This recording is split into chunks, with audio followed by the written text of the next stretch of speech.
Hello everyone. This is not a story for the faint of heart. Today, we will be stepping into the darkness of the most gruesome cases, where evil not only exists, but also leaves bloody and haunting traces. This is Real Gruesome Murder Cases, a series of true stories about murders that made the whole world shudder. If you are ready to face the cold truth and the gruesome corners of humanity, come with me to delve deeper into each case. Blackwood's Yew Farm. Jenna wiped sweat from her forehead and surveyed the cluttered living room. Boxes labeled kitchen, bedroom, studio equipment were scattered around. The high ceilings and dusty crown molding had a haunting charm, perfect for her next YouTube series. "All right, guys," Jenna said, adjusting her camera. "Welcome to Blackwood's Yew Farm, a place so haunted it's been empty for years. But you know me, here to bust some myths and find the truth." Jenna panned the camera around, capturing B-roll footage. "The plan is to document everything," she said, moving through the hallway. "We'll explore every nook and cranny. And if the ghosts won't come, we'll have to encourage them." Her viewers loved a good scare, even if it meant a bit of staging. Jenna was used to setting up convincing shots to keep her audience on edge. "This place is beautiful," Jenna said. "It's hard to believe nobody's lived here for years." She paused, her look a mix of curiosity and skepticism. Jenna set her camera on the porch handrail. The evening light cast shadows across the wood as she zoomed in on the plaque reading Blackwood's Yew Farm. "Look at this," she said. "What's up with the weird capital letters?" She stepped back, ensuring the whole plaque was in the frame. "It's not just fancy font." She paused, letting the camera linger on the name. Jenna glanced around, noting the rocking chair and ivy framing the windows. A creak from behind made her jump. Spinning around, she saw nothing. Nervously, she turned back to the camera. "Well, that's creepy," she said. "This place certainly has atmosphere." She turned off the camera and walked into the house, footsteps echoing on the hardwood floors. She set the camera on a tripod, framing the grand foyer behind her, and turned it back on. "All right, everyone," Jenna says. "Let's take a deeper look into Blackwood's Yew Farm." She panned the camera across the entryway, showing the chandelier, dusty portraits, and wide staircase. "Check out this staircase," she says, brushing the polished wood. Straight out of a Gothic novel. Jenna moved into the living room, aiming the camera at the fireplace. This fireplace must have seen countless winter nights. She walked in front of the camera and looked directly into it. Turns out, Blackwood's Yew Farm has a history. People say it's haunted, but you know me, I'm here to bust those myths. A soft creak echoed through the house, making Jenna's heart skip a beat. Perfect setting for our adventure, right? Jenna reached for her notebook. Built in early 1929 by John Blackwood. After the Blackwood family's mysterious disappearance, the house changed hands a few times, each owner left under strange circumstances. It's been empty for 20 years. Closing the book, she whispered, "Bad luck? Or something sinister?" She moved the tripod to the hallway in front of the basement door. She opened the door to the basement and pretended to peer down. "I'll save the basement for another day," Jenna says with a nervous laugh. Heading upstairs, Jenna showed the master bedroom with its large 4-poster bed and faded wallpaper. "This must have been beautiful in its day," she says. "I can't wait to fix it up. And the first thing to go is that ugly wallpaper." Finally, she climbed the narrow staircase to the attic. She pushed open the creaky door and stepped inside, her flashlight revealing stacks of old boxes and furniture. She panned the camera over the piles of furniture and forgotten relics covered in dust. "Looks like I've got my work cut out for me," she says, stepping carefully around the clutter. "But who knows? Maybe we'll find something interesting." Jenna approached a large wooden trunk in the corner, its surface scratched and worn. She knelt and slowly lifted the lid. Inside were old clothes, yellowed letters, and a leather-bound diary. She picked up the diary to show the camera. "Jackpot," Jenna said, eyes wide with excitement. She opened the diary, flipping through the brittle pages. "Margaret Blackwood, 1929, Jenna read aloud. "This could give us some insight into the history of the farm." She glanced at the camera. "I promise I'll read some of this later for you guys." She tucked the diary under her arm and continued exploring the attic, her camera capturing every dusty corner. "This place is like a time capsule," Jenna said. "All right, I think that's enough for today." She turned the camera back on herself. "I've got a lot of work to do up here. Stay tuned for more updates from Blackwood's Yew Farm." Jenna sat on her bed, the diary in her lap. She opened it, finding mundane entries about the house's construction and moving in. But as she read on, the tone shifted. "November 15th, 1929, Jenna read. "Strange noises last night. Sounded like whispers. Couldn't sleep. December 2nd, 1929, Jenna read. "The whispers are getting louder. John thinks I'm imagining things." The next entry caught her eye, the handwriting shakier. "December 14th, 1929, she whispered. "Woke up to find all the doors open. John is missing. We're not alone. The children are terrified." Jenna's hands trembled as she turned the page.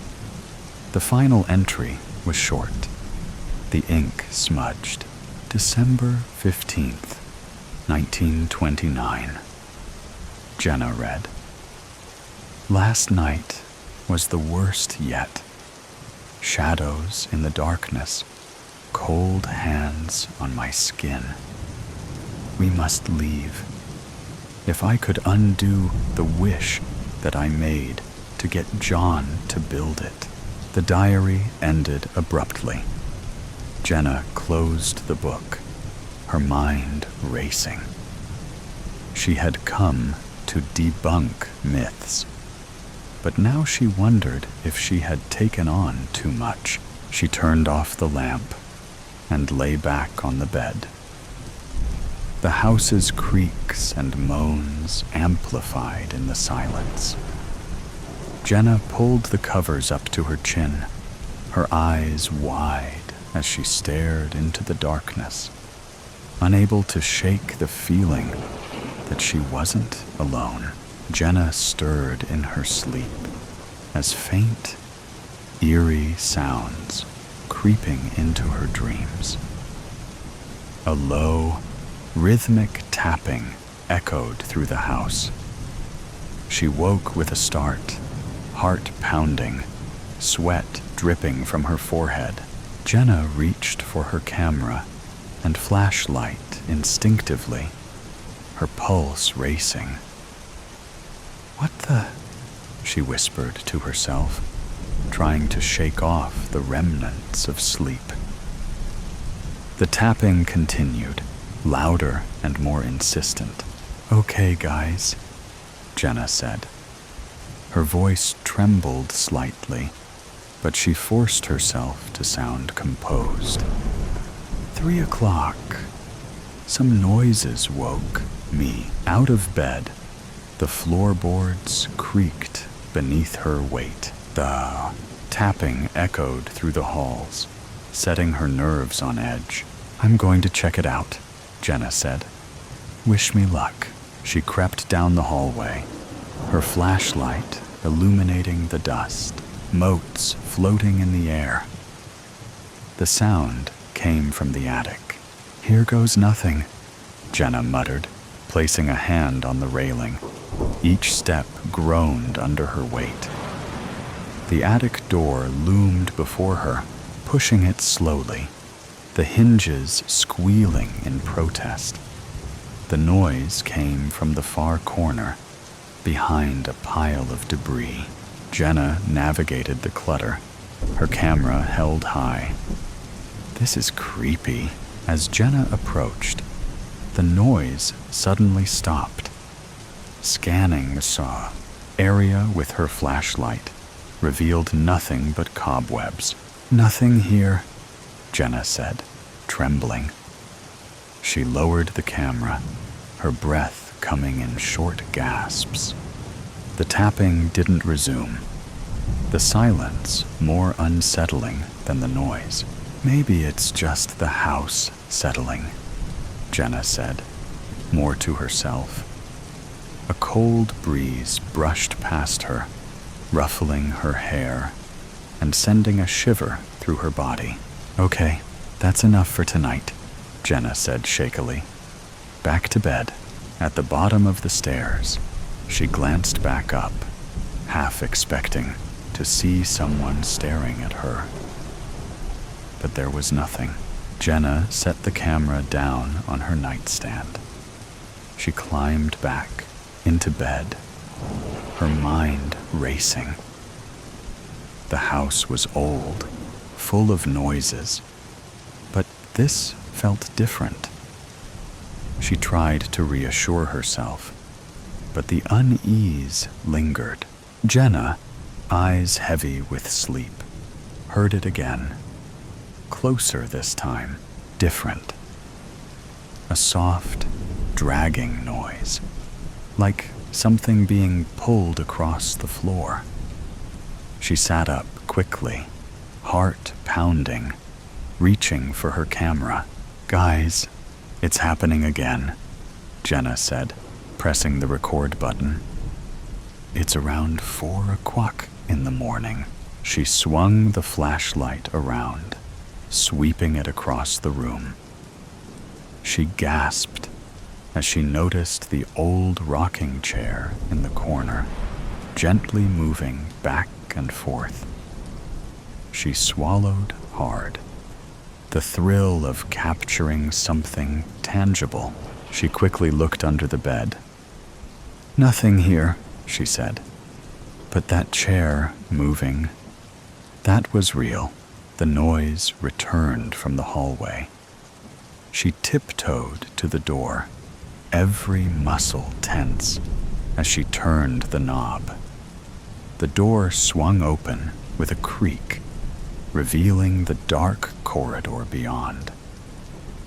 She aimed the flashlight down the corridor, the light struggling against the darkness. She crept to the staircase, her mind racing with explanations, each more unsettling than the last. As she reached the stairs, she paused, the sound now coming from below. "Here we go," she whispered, starting down the stairs. The main floor was cloaked in moving shadows as the flashlight washed over the furniture.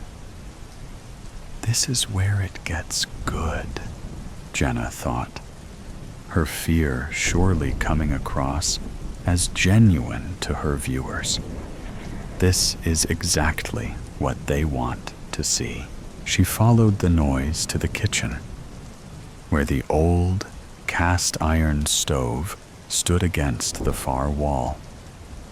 Jenna hesitated, her hand hovering over the stove's door handle.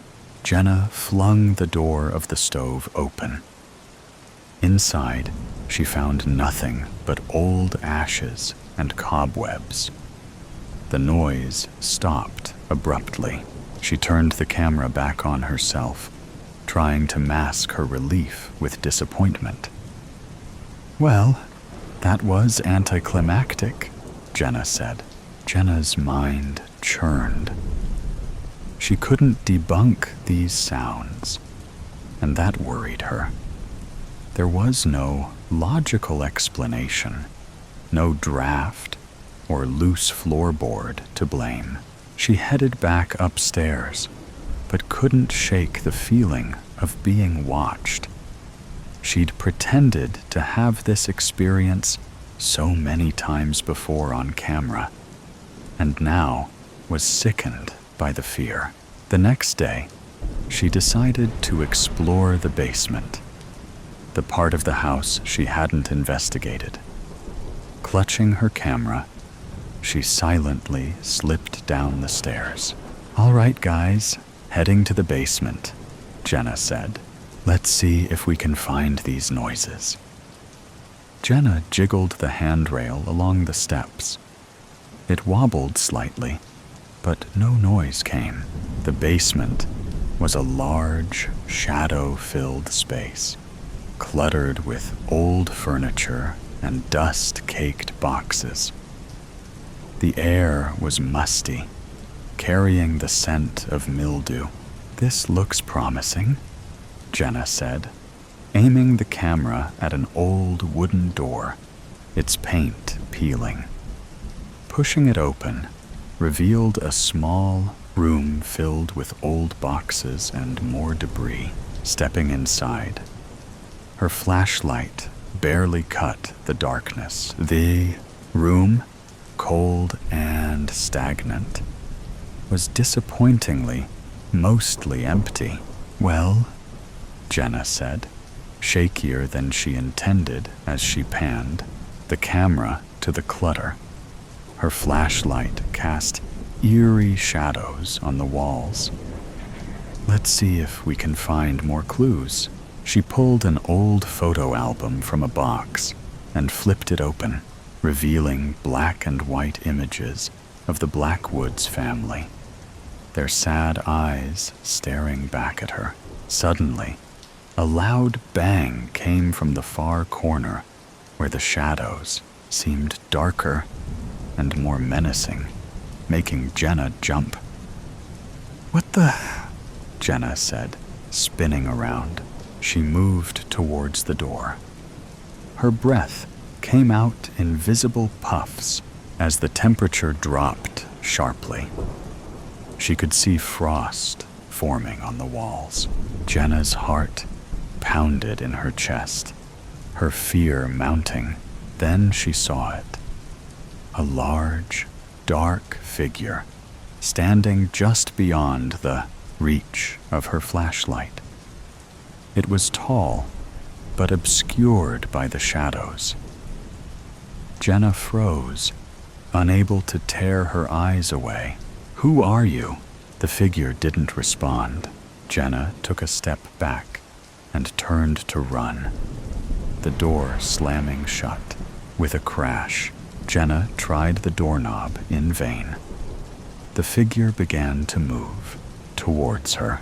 "You wanted ghosts," his voice hissed, "but instead you got demons. Be careful what you wish for. Please." Her voice broke. "Let me go." The figure laughed, a hollow sound that echoed through the basement. "You wanted the truth," it said, "and now you have it." Jenna's blood ran cold. She stumbled back, eyes wide with terror. It was almost upon her, shifting and twisting in the dim light.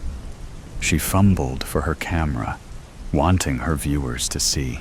As soon as the camera focused on him, it disappeared, leaving only an eerie shriek in the wake. Heart pounding in her chest, she fumbled with the doorknob, opening easily.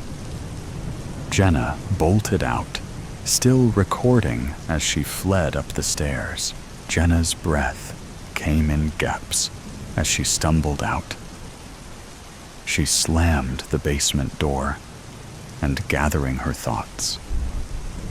The figure's laugh still echoed in her ears as its glowing eyes burned into her soul. "God, help me," Jenna whispered. She scrolled through her phone, her fingers barely able to press the buttons. She found the number she was looking for. "Hello? Maggie," Jenna said, frantic. "It's Jenna. I need your help." "What's wrong?" Maggie asked. "This house is possessed," Jenna cried. "I need a priest. Now!" There was silence for a moment. "Seriously?" "Yes, Maggie, seriously." "Okay," Maggie said.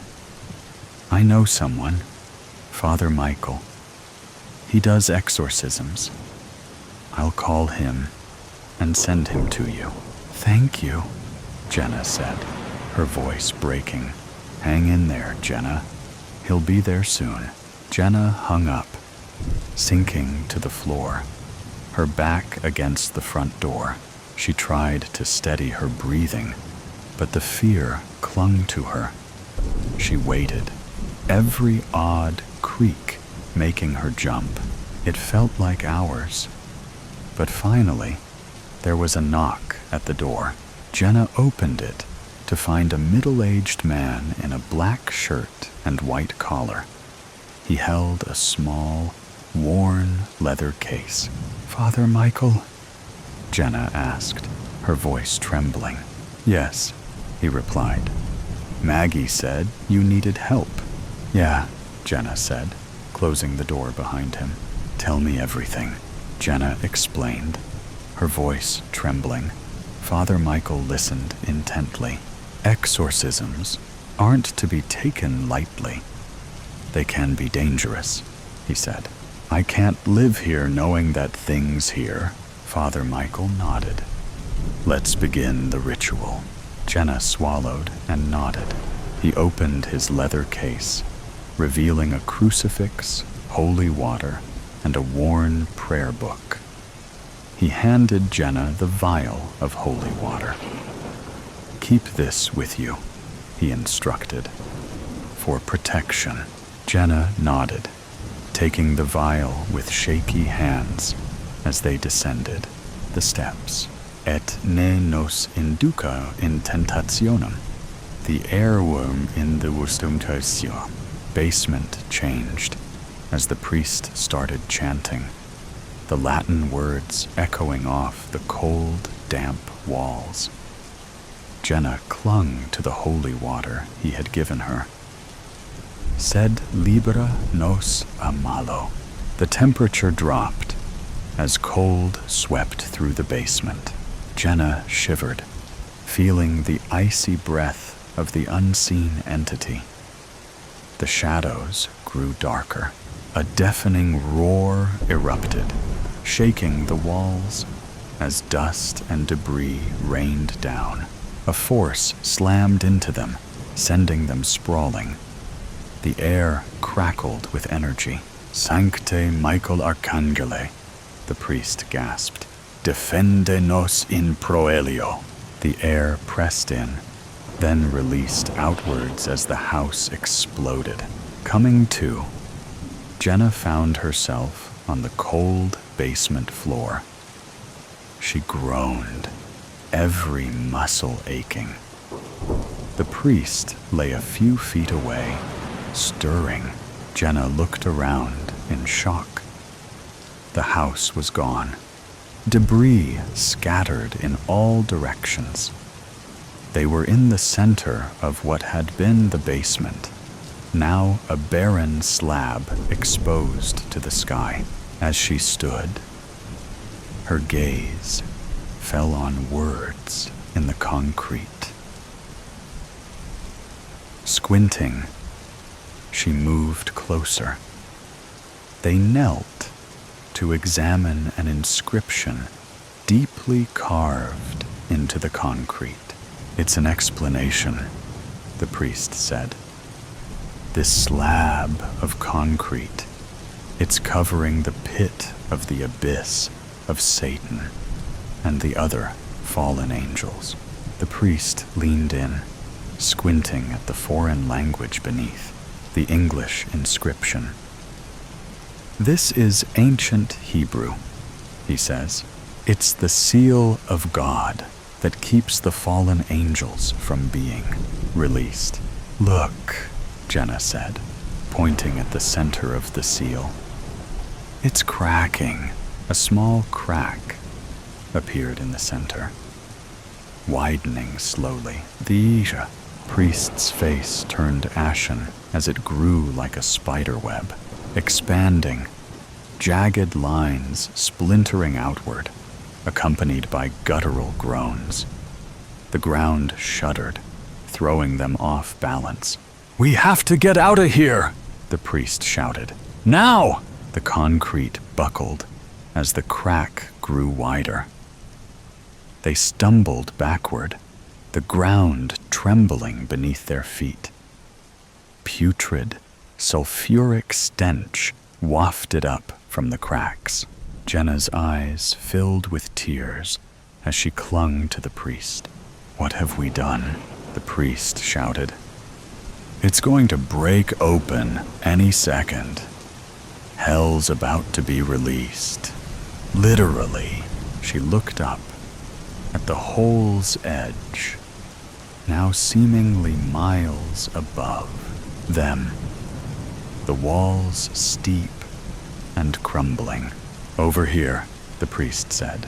He pointed to a section where the ground seemed more stable, a narrow ledge that might offer a chance to climb.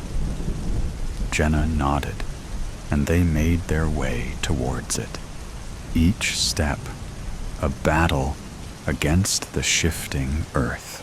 Jenna slipped, but she clawed at the wall with her free hand, finally pulling herself back onto the ledge. Safely out of the hole, Jenna's eyes drifted over the debris, landing on the house plaque. All she could read was B, C, Y, as most of the letters were covered in soot and grime. "Oh my God," Jenna said, trembling. It was a warning. Be careful what you wish for. She saw her and the priest's vehicles still intact. She scrambled to her feet, pulling the priest up. They stumbled across the debris. She fumbled with her keys, finally sliding the key into the door.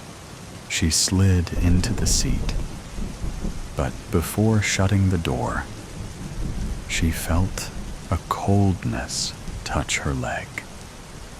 Jenna, frozen with fear, felt the ice worm up her leg and into her belly, paralyzing her. It spread through her body, mind, and soul. Jenna watched the priest's car fishtail out of the driveway. A slow smile crept across her face. Only a matter of time now. Her voice no longer recognizable. Bloody hands. The night was pitch black because the moon was too shy to come out from the clouds. With a restless heart, I stood there, waiting for my brother.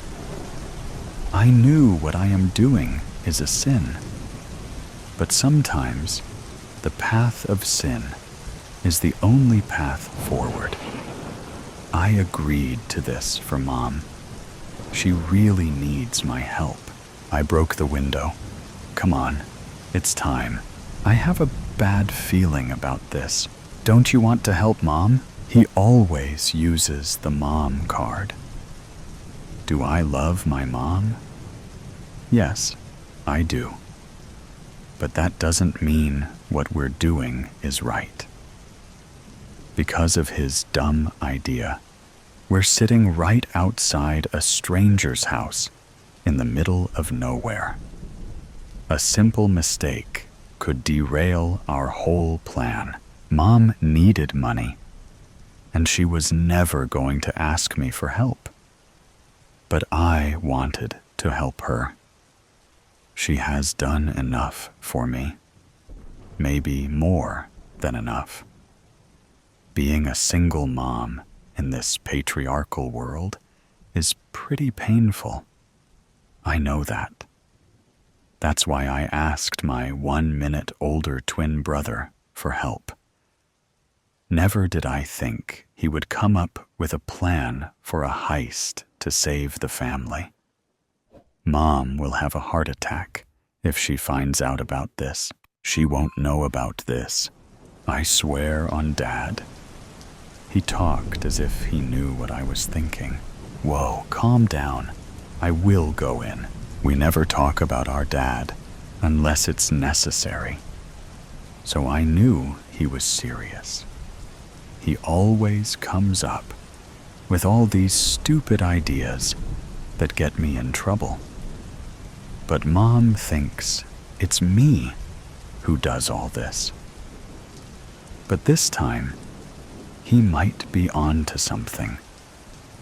But I think the same thing every other time until things start to go sideways. Yet, I was ready to take the chance one more time. I opened the door and went inside the dark kitchen. The whole place was filled with a foul smell. If my expert brother is correct, a man lives in this house alone with a priceless gold chain of his ancestors. Many have seen him roaming around in his courtyard with the chain around his neck. I just have to find him, sedate him with chloroform, and steal the chain. If I am lucky enough, he will be sleeping with the chain around his neck. Just take it and leave while slowly sneaking towards the bedroom. I looked back to make sure my brother was behind me. I stopped in the middle of the dark room when I saw a hammer in his hand. What's that? Nothing. It's just for protection. As I stood there, unsatisfied with his answer, the lights went on. The next thing I heard was a man screaming in fear. While I looked around to find the source of the scream, I heard a bang. A strange man fell onto my arms with a bleeding head. His helpless eyes reminded me of someone I knew. Dad? As I was trying hard to figure out what was going on, I heard my brother's voice coming from the door. With a bloody hammer in his hand, he was screaming, "Come on, let's go." As I started to run, following my brother. I knew things have gone wrong.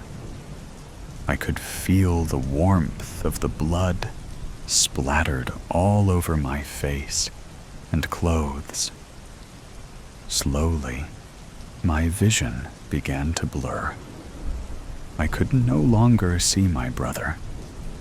Darkness covered my eyes. I continued to run into the dark path in front of me. After running for some time, I reached my house. I got in through the back door, just like I did at that stranger's house earlier. I felt the guilt growing inside me. I should find my brother. I searched the whole house for him, but he was not there. Where has he gone? I need him. I tried hard to bottle up my emotions so I won't wake up my mom. She was sleeping. After working all day long for me, she deserved the rest. She needed the sleep. I searched for my phone to call my brother. I need him now. The eyes of the man began to haunt me. I could feel my mind going out of control. I couldn't handle it. The phone was not in my pocket. It was there. It was there when I went inside the man's house. It must have slipped out.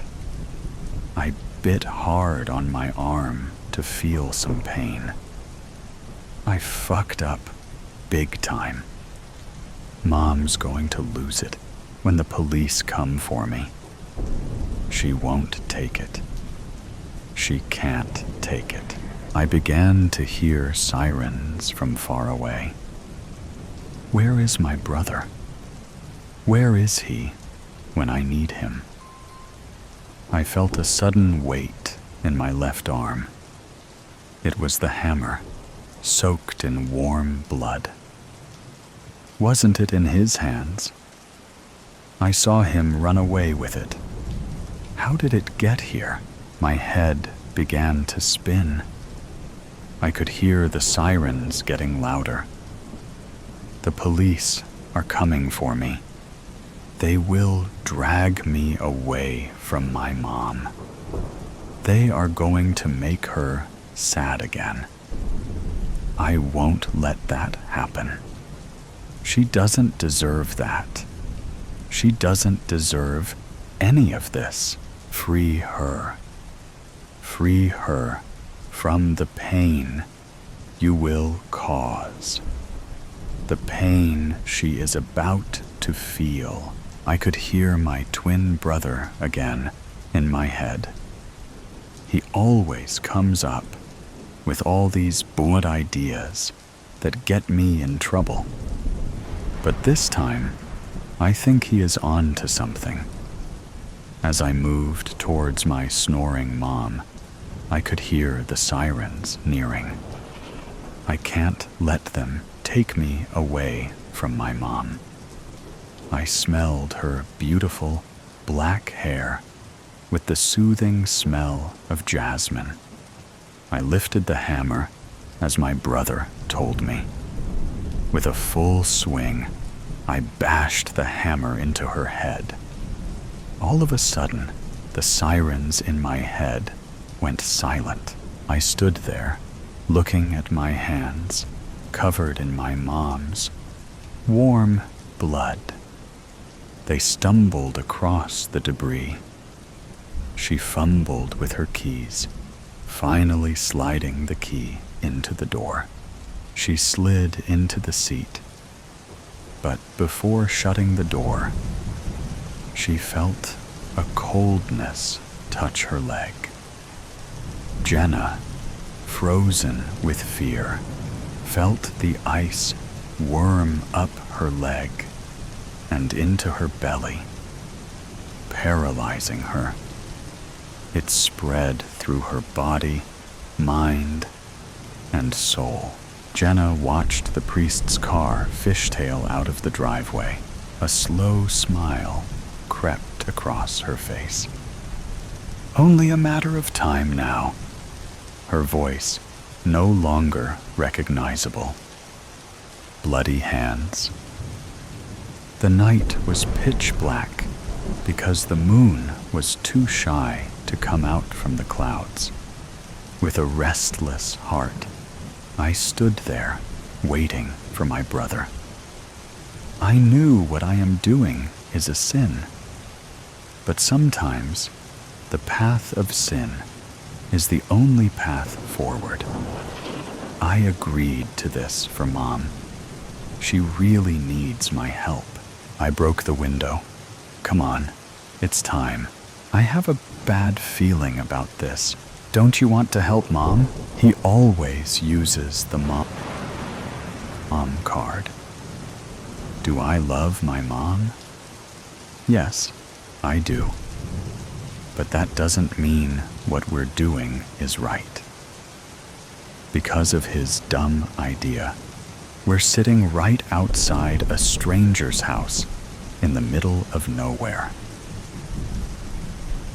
A simple mistake could derail our whole plan.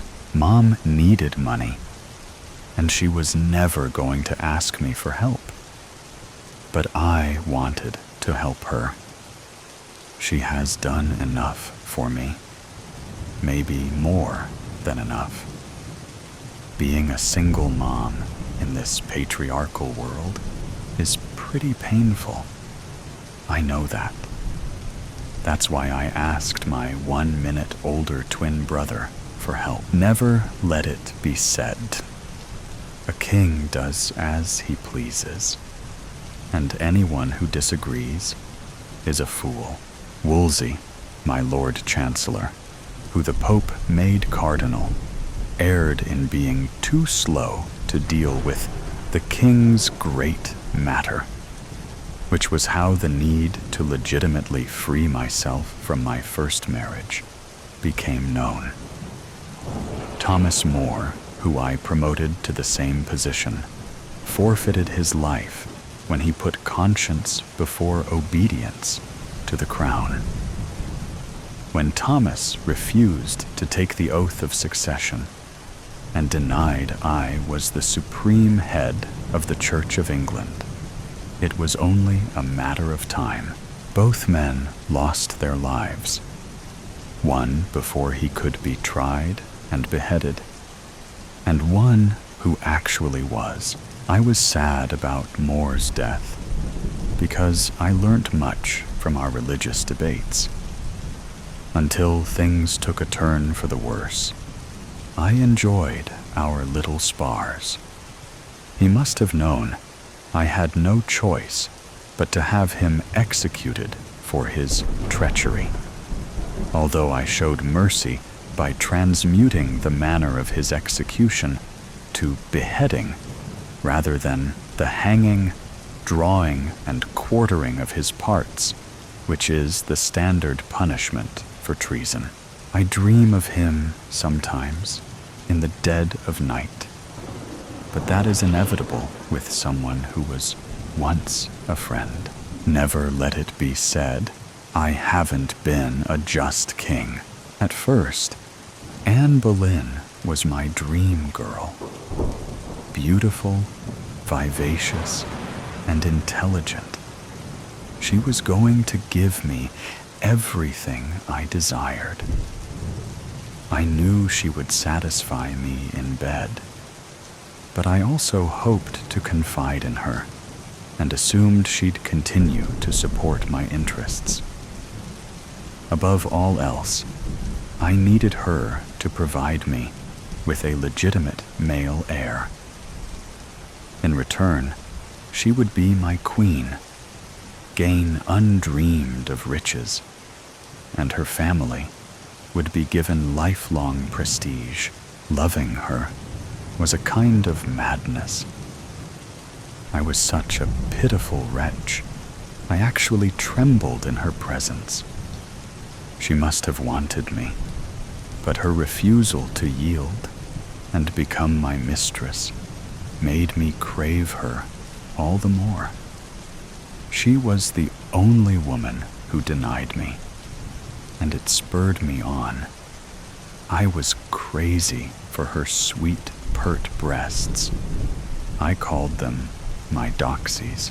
My soul drowned in her bright eyes, and at every opportunity, I would try to kiss that fine gazelle-like neck, even when she perkily brushed me away and said, "No, the queen might see and be upset." Anne created a stir everywhere she went. Her alluring voice and elegant French ways were the talk of the court. She'd first been sent to Brussels, then to the French court, by her father for 7 years, and returned a true daughter of the Renaissance. She had an air about her quite unlike other ladies of my acquaintance. I knew if I stalked this enchanting creature long enough, I'd win my prize. Later, when we were together, she joked she'd had no choice in marrying me. It was boldly devilish coming out with something like that, and I laughed heartily at her archness. She further shocked me by saying I'd pestered her by bombarding her with letters and gifts when she withdrew from court for a year. Could she have been trying to escape my advances? Not possible. It was just another ploy. One of her schemes, which had playing into her hands. And it worked. It made me all the more determined to catch her, like Jacob, who had to serve Laban 7 years for his daughter Rachel, and then was tricked into marrying his older daughter Leah. I had to wait 7 years before I could marry Anne. We slept together a little before marriage, but only when the marriage was certain. Divorce from my first wife, Catherine, should have been straightforward, but for political reasons, the Pope refused to grant me one. I grew increasingly desperate. I certainly could never have imagined the trials and tribulations that lay ahead as I fought to marry my dream woman. The very fabric of my country's religious landscape was being altered as a result of the reforms I made. I could not turn back. Although Anne had been the maid of honor to my first queen, I did not let that deter me. I can hardly believe I once loved Catherine and did my best to comfort her in her miscarriages. It was only after years of failing to provide me with a male heir I realized the marriage must have been cursed, and that I'd been wrong to marry my brother Arthur's widow at 17. By marrying Catherine, I had unwittingly uncovered my brother's nakedness. In doing so, I had gone against Scripture. For doesn't it say in Leviticus that if a man marries his brother's wife, they will be childless? Never let it be said, I wasn't a pious king. That being the case, I had no choice but to look elsewhere. In the early days, it was easy to pursue Anne at court. When she emerged from Catherine's bedchamber, I ran after her in the corridors. I ignored Catherine's tearful pleas not to embarrass her in front of courtiers by flirting openly with her maid of honor. As far as I was concerned, our marriage was over. I had been supremely kind to Catherine in the past, but my patience had long worn a beard. Never let it be said I was not a tender-hearted king. Shortly after this, Anne retired from her position as maid of honor and retreated to her family home at Hever. Distance is no barrier to a lover's heart, and I deluged her with letters and gifts.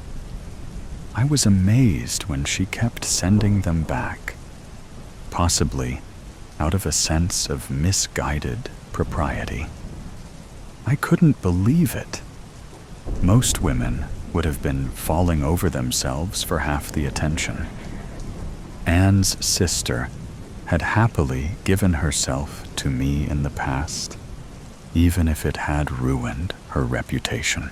I knew Anne couldn't resist forever, and my need grew so urgent, I even told the court I couldn't manage without seeing her. I camped nearby at a friend's house and besieged her daily. By the time she consented to marry me, they had long been calling her the Great Homewrecker and the Great Whore, an accusation that no longer appears as unjust as it once did. I don't know what I was expecting, but not long after I had Anne, the craving stopped. It was as if all the fire of passion that had driven me had been extinguished. She was better than her sister, who just lay there like a sack of potatoes while I took her. But really, no different to any other woman in that way. Perhaps, after waiting for so long to achieve my goal, I had grown bored. Now she was mine. There was no need to chase. By her second pregnancy, my eyes started wandering a little. But after all I'd gone through to make her my queen, I could hardly rid myself of her without just cause. For a while, she became more compliant, and we had a few months of happiness. I decided I would bide my time, but when she miscarried again, I could hardly contain my disappointment. The stillborn baby boy lent proof to my doubts. Anne always maintained she miscarried on account of my jousting accident when she'd feared I was going to lose my life. She kept telling me I was never the same after the horse fell on me, and I lay unconscious for 2 hours. Either way, it seemed unlikely she was ever going to be able to give me a son. The fate of my second marriage was now sealed. Ironically, before the miscarriages, Anne had given birth to a healthy girl at Greenwich Palace. At least my daughter looked like me. As Elizabeth was our firstborn, I did my best to cover over the embarrassment, but there were none of the expected bonfires and rejoicings a male birth would have merited. I could almost hear the bawdy remarks in taverns up and down the land. No doubt my predicament was a source of merriment at court. I could read the guilty looks and hated the way the talk dried up as soon I entered a room. Secret, scornful laughter, mocking my failure. Never let it be said I was a king too proud to learn from his mistakes. The strength of character, the witty personality that had once so delighted me, now grated. When I heard Anne laughing with her coterie of male admirers, I felt as if she was insulting my manhood. When she wasn't doing that, she was accosting me about reforming practices. constantly asking whether some of the money from the dissolution of the monasteries could be used to fund places of education. She said I had agreed to this, but I don't recall making such promises. Nothing worse than a meddlesome woman. Who was she to harass me? Once convinced our union was doomed, I could think of nothing but finding a way to get rid of this woman who'd made me a laughingstock in Europe. Though it occupied my every waking hour, I came up with nothing. That was when I turned to my right-hand man to see if he could find a solution. Cromwell has never disappointed me. Yet. Unlike Moore and Bishop Fisher, who steadfastly refused to accept the new faith to make me head of the church and were destroyed for their treachery. It didn't take long for Cromwell to resolve my problem. He has the most practical turn of mind of any man I've known.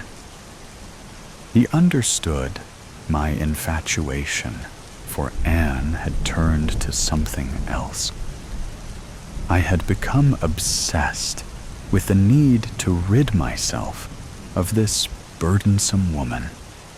The woman I had once adored now hung about me like a plague. I could hardly bear to breathe in the same air. In his customary style, Cromwell sorted things out, and before long, Anne was escorted to the Tower, where she was charged with having committed adultery with 5 men, one of whom was her brother. It didn't surprise me. The pair of them were always sneaking off in corners and giggling together, no doubt laughing at me behind my back. I could well believe her capable of it, even though she strenuously protested her innocence against every charge brought against her. She claimed she had never once been unfaithful. She had always been true in word and deed to her king. How could I have been so deluded? How could she have betrayed me thus? How could she have lied so? And how could I ever have fallen under her spell? She has been hunted down and will be slaughtered tomorrow, or maybe the next day. I dare say she will be waiting in a high state of dread, not knowing when it will be. I have already been more than magnanimous in acceding to her request for a French swordsman. That way, her end will come swiftly, for she only has a little neck. I consider it a final act of kindness towards a treacherous wife who was once queen. Never let it be said I wasn't a forgiving king. Tomorrow, or the next day, I will wait on Tower Hill for the cannons to announce the witch's death. Then I will turn horse and ride to Hampton Court. I anticipate celebrating with Jane once the deed is done. Jane is not well educated, but she is loving and submissive as a good woman should be, and I plan to marry her soon. I know we will be blessed with a son. I can hardly wait.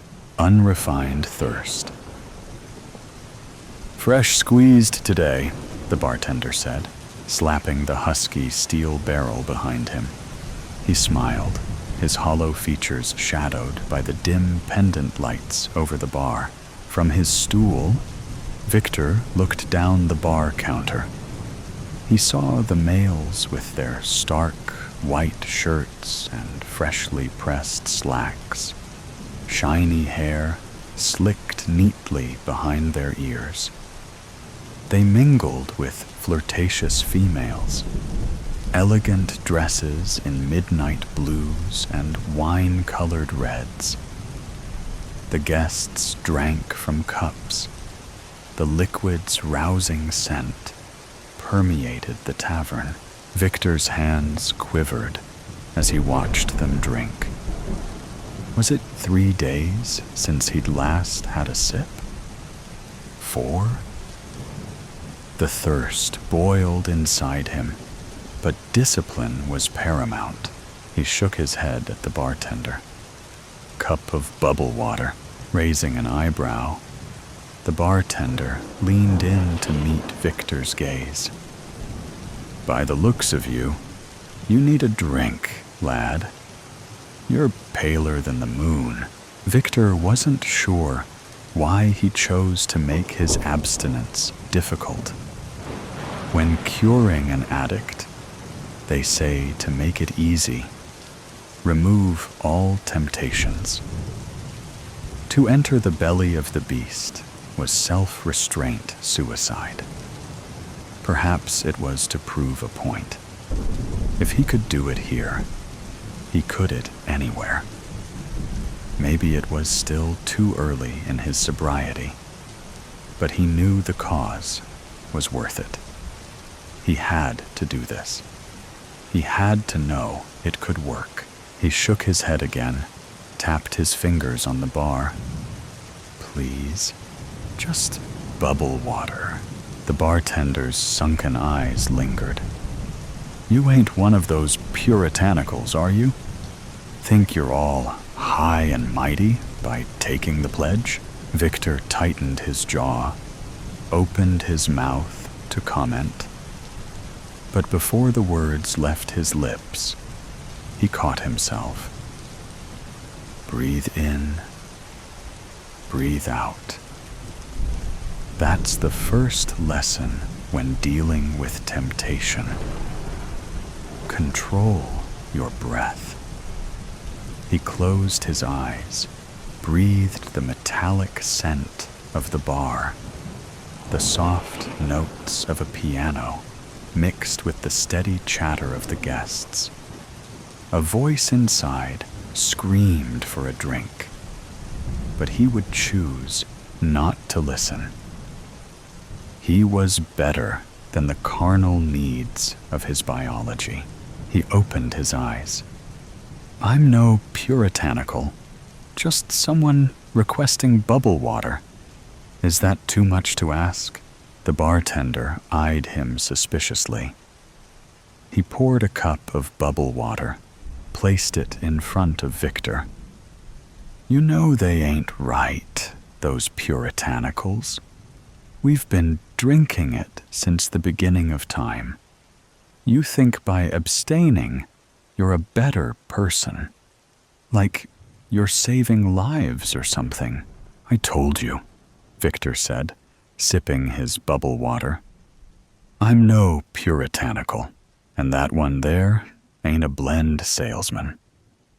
The bartender thumb-gestured to a male at the end of the bar, chatting cocksure between two females. He wore the usual salesman attire, black suit and tie. Oxfords shined to a sheen. Behind sharp cheeks, he grinned, his milky teeth visible even in the muted light. The females grasped his arms on either side, giggled at his jokes with contrite. The scum of the earth, Victor thought. Big earners with mammoth egos. The blend salesmen were the antithesis of everything Victor stood for. All the work he had done to balance the scales, to build justice in the world. And all they cared about was the paycheck, the the females, and satisfying their thirst. Them puritanicals ain't big fans of them blend salesmen, the bartender said. You don't look impressed with that one. Victor grimaced. He couldn't reveal his allegiance here. Who knew who could be listening? But in a moment of irritation, perhaps the abstinence was clouding his judgment. Perhaps he was exhausted from years of bickering with heartless morons. He lashed out. And what if I was one? What if I did take the pledge? The moment the words left his lips, he regretted it. A few bar patrons looked over. The bartender stepped back. As he rag-dried the hollow of a cup, he dissected Victor with his eyes. You would have to leave. Yes, sir. Ain't having none of your kind in here. You come to my bar, you drink the fresh squeeze. Victor looked at the stout steel drum, erected like a monument behind the bar. The keg tap was polished to a sparkle. He felt his innards squirm in discomfort. As loathsome as the contents were, the thirst intensified inside him.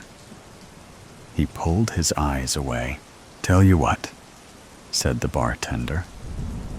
He lifted a cup, opened the keg tap, filled the cup to the brim with liquid. You have a sip of this, and you can stay. I know you ain't really one of them puritanicals. He placed the cup beside Victor's bubble water. Victor looked into the cup. The liquid sat in a delicious, dark pool. Willpower, he thought. You can do this.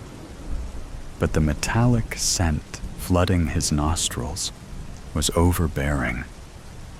A deep, primal lust took hold, and the thirst spoke within. Just a sip. All the good you've done, you deserve one sip. Beads of sweat formed on his brow. The bar grew hot and stifling. He peeled his collared shirt from his skin. I won't drink that, he whispered under his breath. The bartender leaned forward, placed both forearms on the bar. You're sweating, lad. It's just a sip. It's in our genes, you know. We can't live without it. He nudged the cup forward so that it was under Victor's nose. The smell overpowered him, entranced him in a mesmerizing grip. The bar chatter dampened to a muffle. The piano's notes hollowed as if underwater. A haze blurred the periphery of his vision. It was just him and the cup, the dark liquid reaching with tempestuous hands.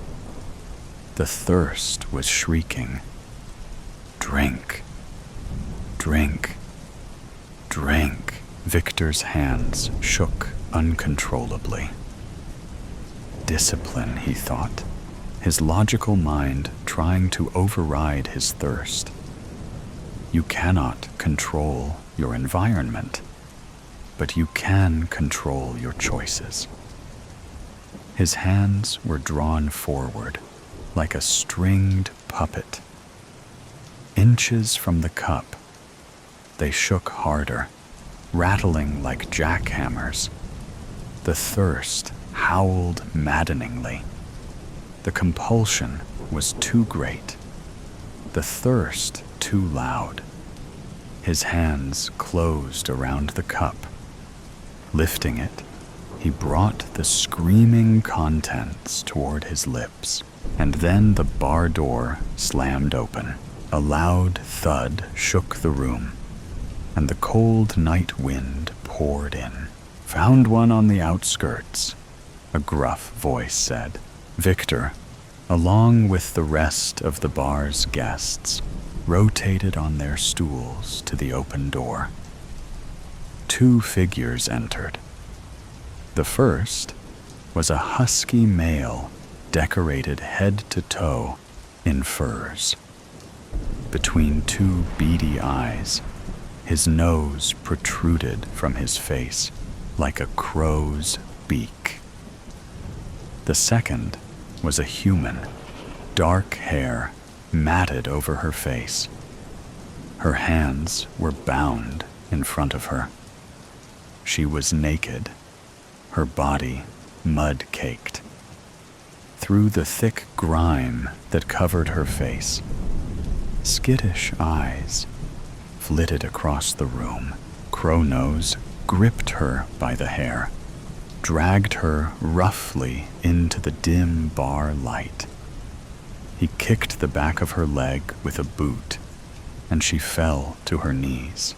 "Still room in the keg, Lonnie?" Kronos said, tugging at the woman's hair. Lonnie, the bartender, spread his arms wide. "Typhus, I see the night's hunt was successful. With guests are thirsty as ours, we will make room. Found her on the outskirts, you said?" "Aye, fiddling with our sunshades. Escaped from the juicing farm, this one. Sure smells like it. Is she marked?" "Left wrist." Traced her to old Galaban's farm. Lonnie laughed. "That old sack can't keep them in. I'm surprised the Regency hasn't shut him down." Typhus furrowed his brow. "Unfortunately so. Will be harder to find strays for the fresh squeeze." His eyes met the great steel barrel behind the bar. "Hard work for Typhus? Come now, have a drink, lad. You're in good company. And you've brought entertainment for the night." Bartender Lonnie gestured to the well-dressed patrons lining the bar counter. "Guests, see what our trapper Typhus has brought us. Lonnie's Tavern hires the best. Drinks and a show tonight." The guests at the bar muttered in agreement. Lonnie handed out fresh drinks from the keg. The pianist increased the tempo of their melody. The chatter in the bar amplified, buzzing voices mingling with clinking cups. Victor watched the salesman at the end of the bar drape his arms around the 2 females. As he whispered in their ears, they chortled with delight. Typhus dragged the dirt-caked human to a pole in the middle of the tavern. He chained her bound hands to the pole. Victor watched her fearful eyes scan the room. The bloodwood ceiling, the pendant lights, the silver-haired pianist in the corner, the great steel keg shimmering like a shrine. Her eyes flitted from guest to guest, the males in their white button-ups, the females in their ornate dresses. As her eyes met Victor's, he had to look away. Her gaze was horrific. It had a haunted quality, like a creature that had suffered untold misery. To look her in the eye was to give this whole charade permission.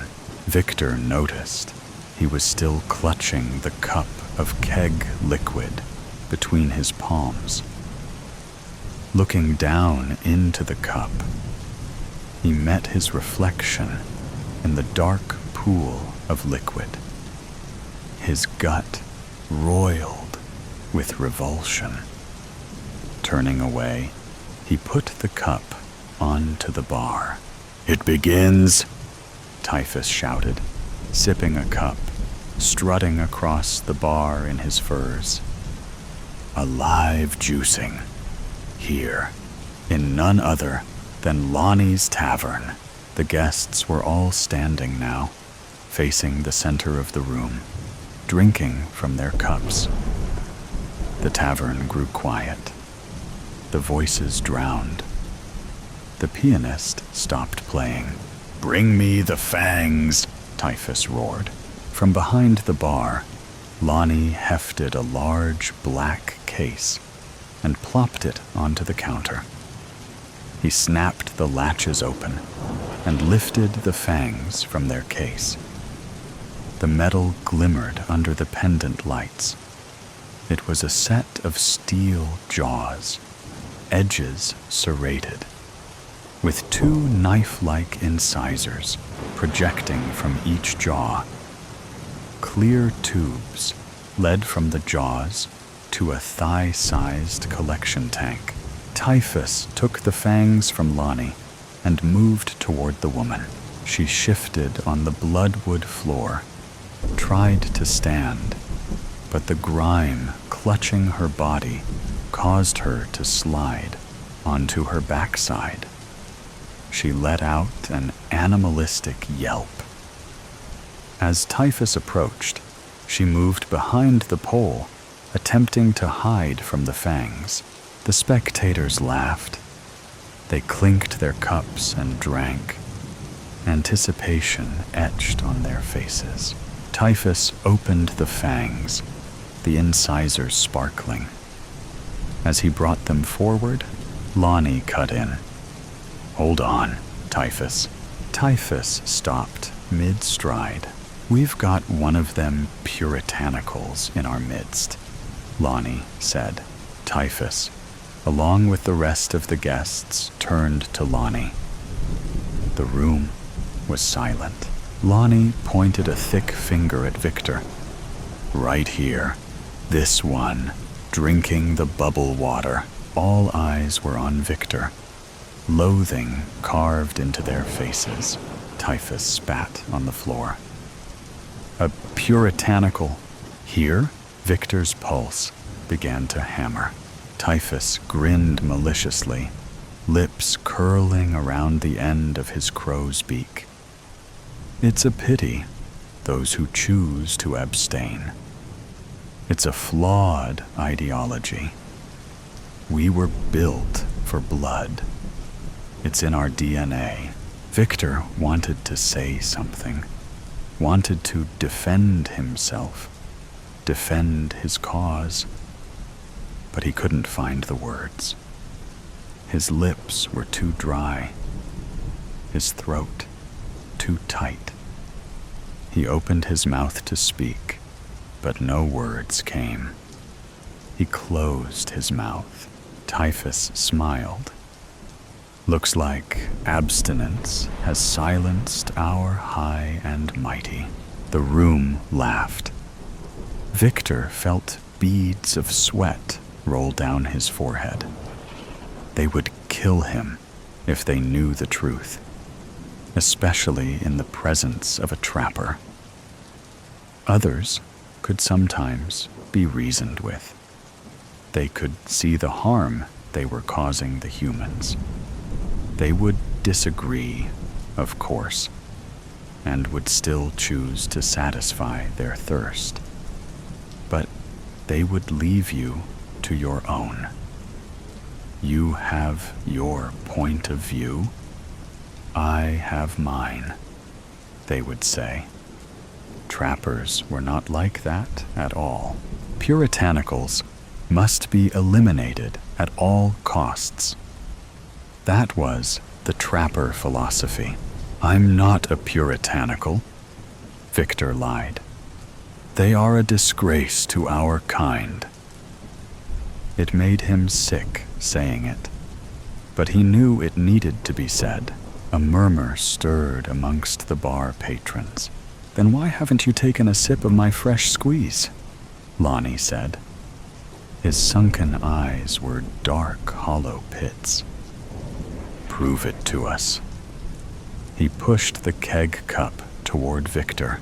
"I have a better idea." It was the salesman's voice this time, smooth and mocking. The two snickering females were still ensnared beneath his languorous arms. He should juice her, make him do it. Victor's stomach dropped. He wanted to vomit, to hurl his insides onto the bloodwood floor. Didn't they understand? It didn't have to be like this. There were other methods, ethical methods. There was the stem cell research the Puritanical Foundation had invested in. It was no longer in its infancy. Soon, human blood could be cultivated in a lab, so juice farms wouldn't need to exist. And there was the alternative blood. Beyond blood. Sure, it didn't taste quite the same, but they were improving the formula every month. He knew the technology would take time, but even if juicing was necessary in the meantime, why did it have to be done this way? Why were there some who would put slaughter on display as a testament to our kind? Why was the world so raw and ruthless? Couldn't we see that humans suffered just as we did? Typhus held out the fangs, fur boots clopping toward Victor. "You heard the lad?" Victor hesitated, felt a fist squeezing at his insides. Typhus was now beside him, placing the fangs in his limp hands. "You're as pale as milk," Typhus whispered in his ear. "I know that thirst within." They were all looking at him. Typhus, Lonnie, the patrons, the human. It was as if he were in a prison. Garlic and silver and sunlight closing in from all sides. He knew if he did not perform the act, if he did not return to his violent roots, what he was made to be, the room would destroy him.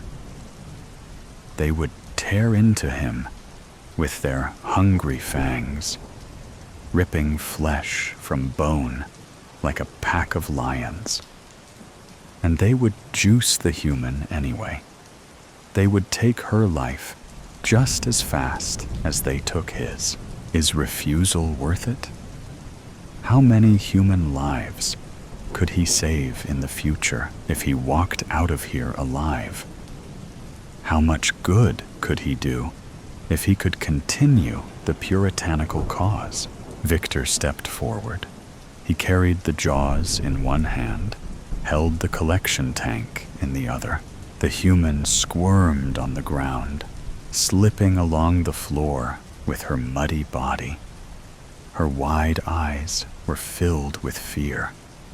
She tried to pull away, but the chain held her to the pole. Typhus made the job easier. He sliced the woman's thigh with a knife. She screamed, rivulets of blood flowing from the wound. Blood. Fresh cut, human blood.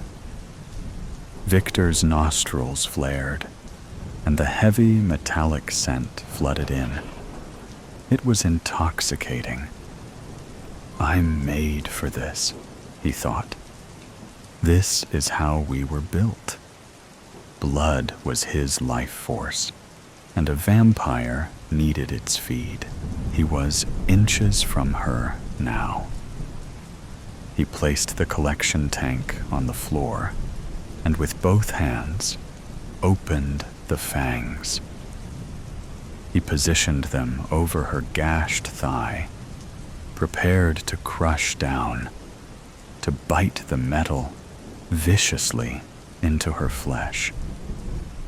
Victor smiled at her, bared his teeth, fangs glinting in the dim light. His hands were steady, more steady than they've ever been.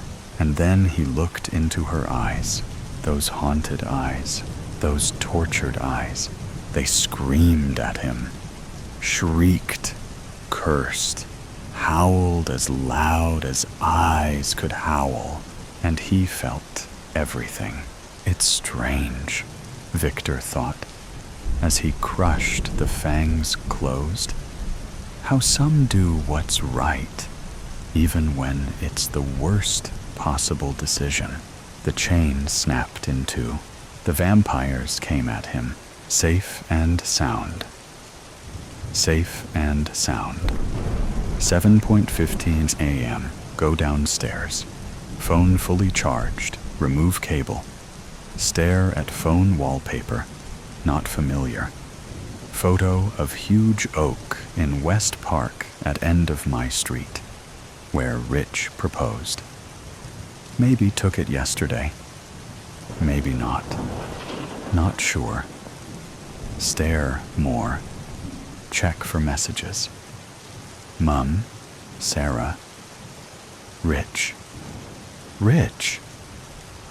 Not heard from him in ages. Is he okay? Oh, he's replying to me. I didn't message him. I must have. Yes, look. Asked if he had a good weekend. Sent 23:03 yesterday. Was in bed by 10. Must have got up. Come downstairs. Forgotten. Sleepwalking. Again. Getting regular now. See a doctor. Whisper. Safe and sound. Safe and sound. Rich is fine. Am I okay? Reply. Short and sweet. Don't encourage the ex from hell. Don't know why I messaged him at all. Ping. It's your move on Words with Friends. What's that? Looks like Scrabble game. Never heard of it. Why's it on my phone? Quick look around it. I have 5 games in play. 5. It's my move in all of them. Didn't drink last night. Uninstall Words with Friends. Whisper. Safe and sound. Safe and sound. Coffee. Cinnamon roll. Sofa. Slightly more awake. Check phone again. More from Rich. Why did you get back in touch? Want to meet up? Ignore. Sarah. She says thanks with thumbs up. Thanks for what? Scroll messages. Yes, she can borrow my copy of Catch-22. Still own Catch-22? Thought I lost it ages ago. Scroll more. Told Sarah I found it. Don't remember that. Check bookshelves later. Reply to Mum. Yes, still coming for dinner on Thursday. Thursday? When did we plan that? Never mind. I'm free.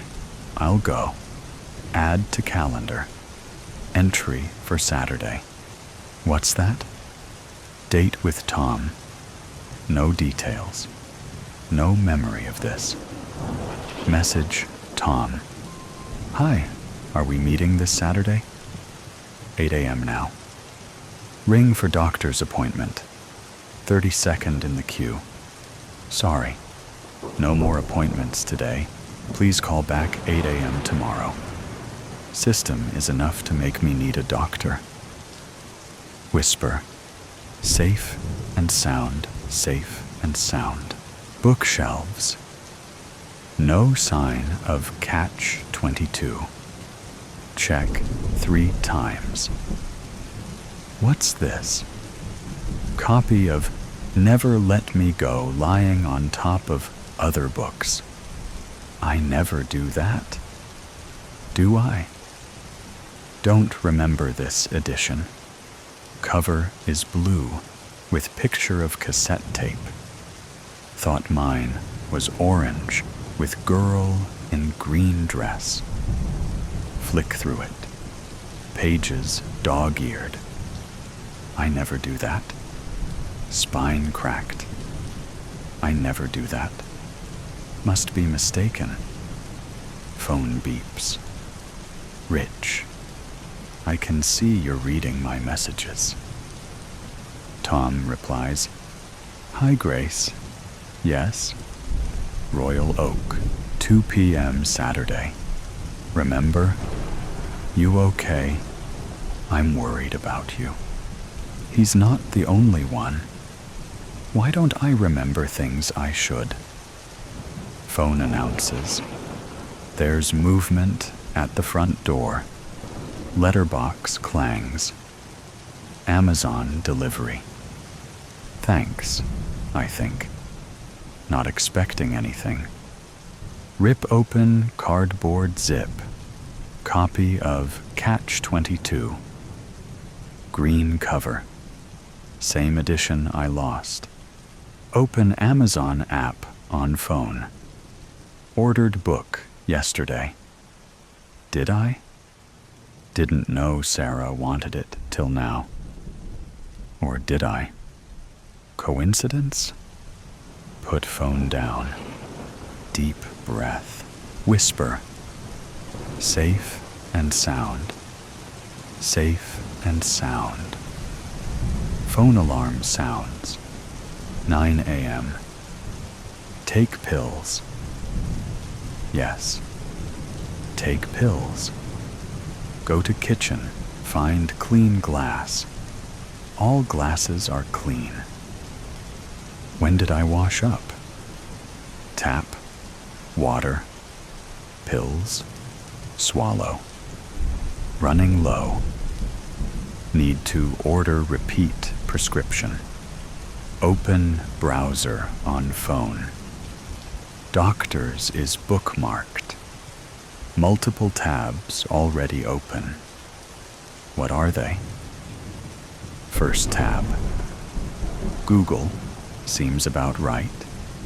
Second tab, British Association for Counseling and Psychotherapy. Have I been looking for a therapist? Maybe I need one? Psychiatrist, perhaps more useful? Third tab, Royal Oak. I did book a table for Saturday, maybe. Check for confirmation email. Open Gmail. Premium bonds. You have won a prize. Go to Premium Bonds app. App not there. Check all screens. No sign. Must have uninstalled. Why? We'll check for prizes on website later. Message from Rich. Don't open it. Search Gmail for Royal Oak. Booking confirmation. 3 people, 2 p.m. Saturday. 3 people? Me? Tom? Who else? Message Tom. Who are we meeting on Saturday? He's not online. Phone rings. Withheld number. Hello? Man's voice. Is that Grace? I'm responding to the enquiry you made through my website. Are you still looking for a therapist? Did I do that? Hang up. Rings back. Don't answer. Too weird. Whisper. Safe and sound. Safe and sound. More coffee. Must order meds. Back to browser. Bookmarks. Medical practice online. Order repeat prescription. Done. Bookmarks. What did I just see? Lingerie site? Wasn't looking at lingerie. Click on link. There are 4 items in your basket. Click on basket. Red peephole bra and matching satin G-string. Pink see-through baby doll. Black crotchless bodysuit. All in my size. None to my taste. Shopping for Tom? Not his thing either. More what Rich would like. Ugh. Empty basket. Delete bookmark. Whisper. Safe and sound, safe and sound. Phone beeps. Tom, I don't know who we're meeting. You said it was a surprise. See messages from last night. Were you drunk? Surprise for me too. Check last night's messages with Tom. 23. Message deleted. 23:08. Message deleted. 23:12. Message deleted. Whisper. Safe and sound. Safe and sound. Not drunk. Possibly not fully conscious. Sleep texting? Need stronger pills. Call doctor again tomorrow. Good news needed. Open premium bonds. Website online. Password not recognized. Type again. Slowly. Password not recognized. Type again. Very slowly. You only have one more attempt before your account is locked. Was I drunk last night? No. Worked till 8. Home. Showered. Changed. Bed by 10. Back to kitchen. Open booze cupboard. 4 ciders and half bottle of Bailey's missing. Sleep drinking? Whisper. Safe and sound. Safe and sound. No hangover. Didn't drink all that. Brought friend home. Who drinks? Bed by 10. Makes no sense. Would remember someone else in house. Check spare room anyway. No one there. Bed not slept in. Phone beeps. Rich. I have to look. I miss you. Are you ignoring me? Check all rooms. Front door locked. Back door locked. Spare key. Gone. Message Tom. Have you got my spare key? Phone beeps. Sarah. Hey chick. You okay today? Don't suppose you can send me the pic of that new restaurant we saw last week? I knew I'd forget the name. Ha ha ha. Tom replies. Not this time. Gave it back to you on Friday. Are you okay? Check camera roll for Sarah. Multiple pics of girl asleep in bed. Wait, can't have taken these pics. That's me. Safe and sound. Safe and sound. Memory of this. Message Tom. Hi, are we meeting this Saturday? 8 a.m. now. Ring for doctor's appointment. 32nd in the queue. Sorry. No more appointments today. Please call back 8 a.m. tomorrow. System is enough to make me need a doctor. Whisper. Safe and sound. Safe and sound. Bookshelves. No sign of catch 22. Check 3 times. What's this? Copy of Never let me go lying on top of other books. I never do that. Do I? Don't remember this edition. Cover is blue with picture of cassette tape. Thought mine was orange with girl in green dress. Flick through it. Pages dog-eared. I never do that. Spine cracked. I never do that. Must be mistaken. Phone beeps. Rich. I can see you're reading my messages. Tom replies, Hi, Grace. Yes? Royal Oak, 2 p.m. Saturday. Remember? You okay? I'm worried about you. He's not the only one. Why don't I remember things I should? Phone announces, There's movement at the front door. Letterbox clangs. Amazon delivery. Thanks, I think. Not expecting anything. Rip open cardboard zip. Copy of Catch-22. Green cover. Same edition I lost. Open Amazon app on phone. Ordered book yesterday. Did I?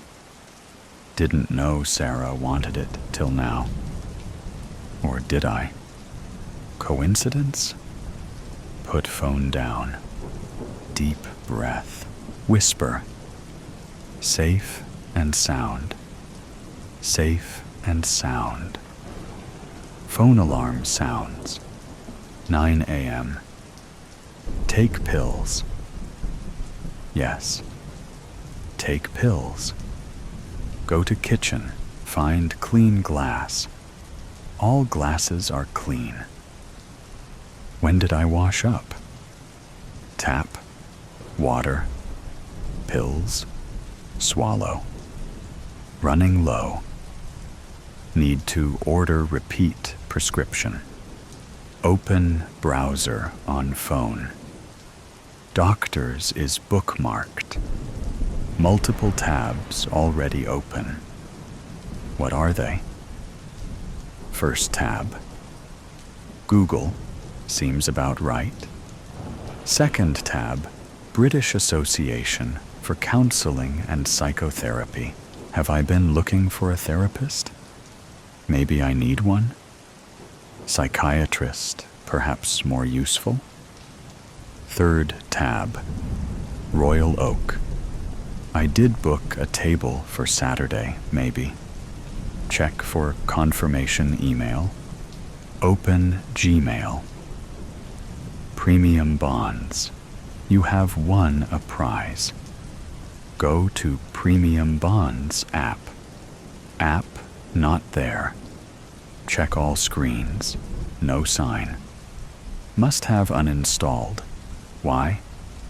We'll check for prizes on website later.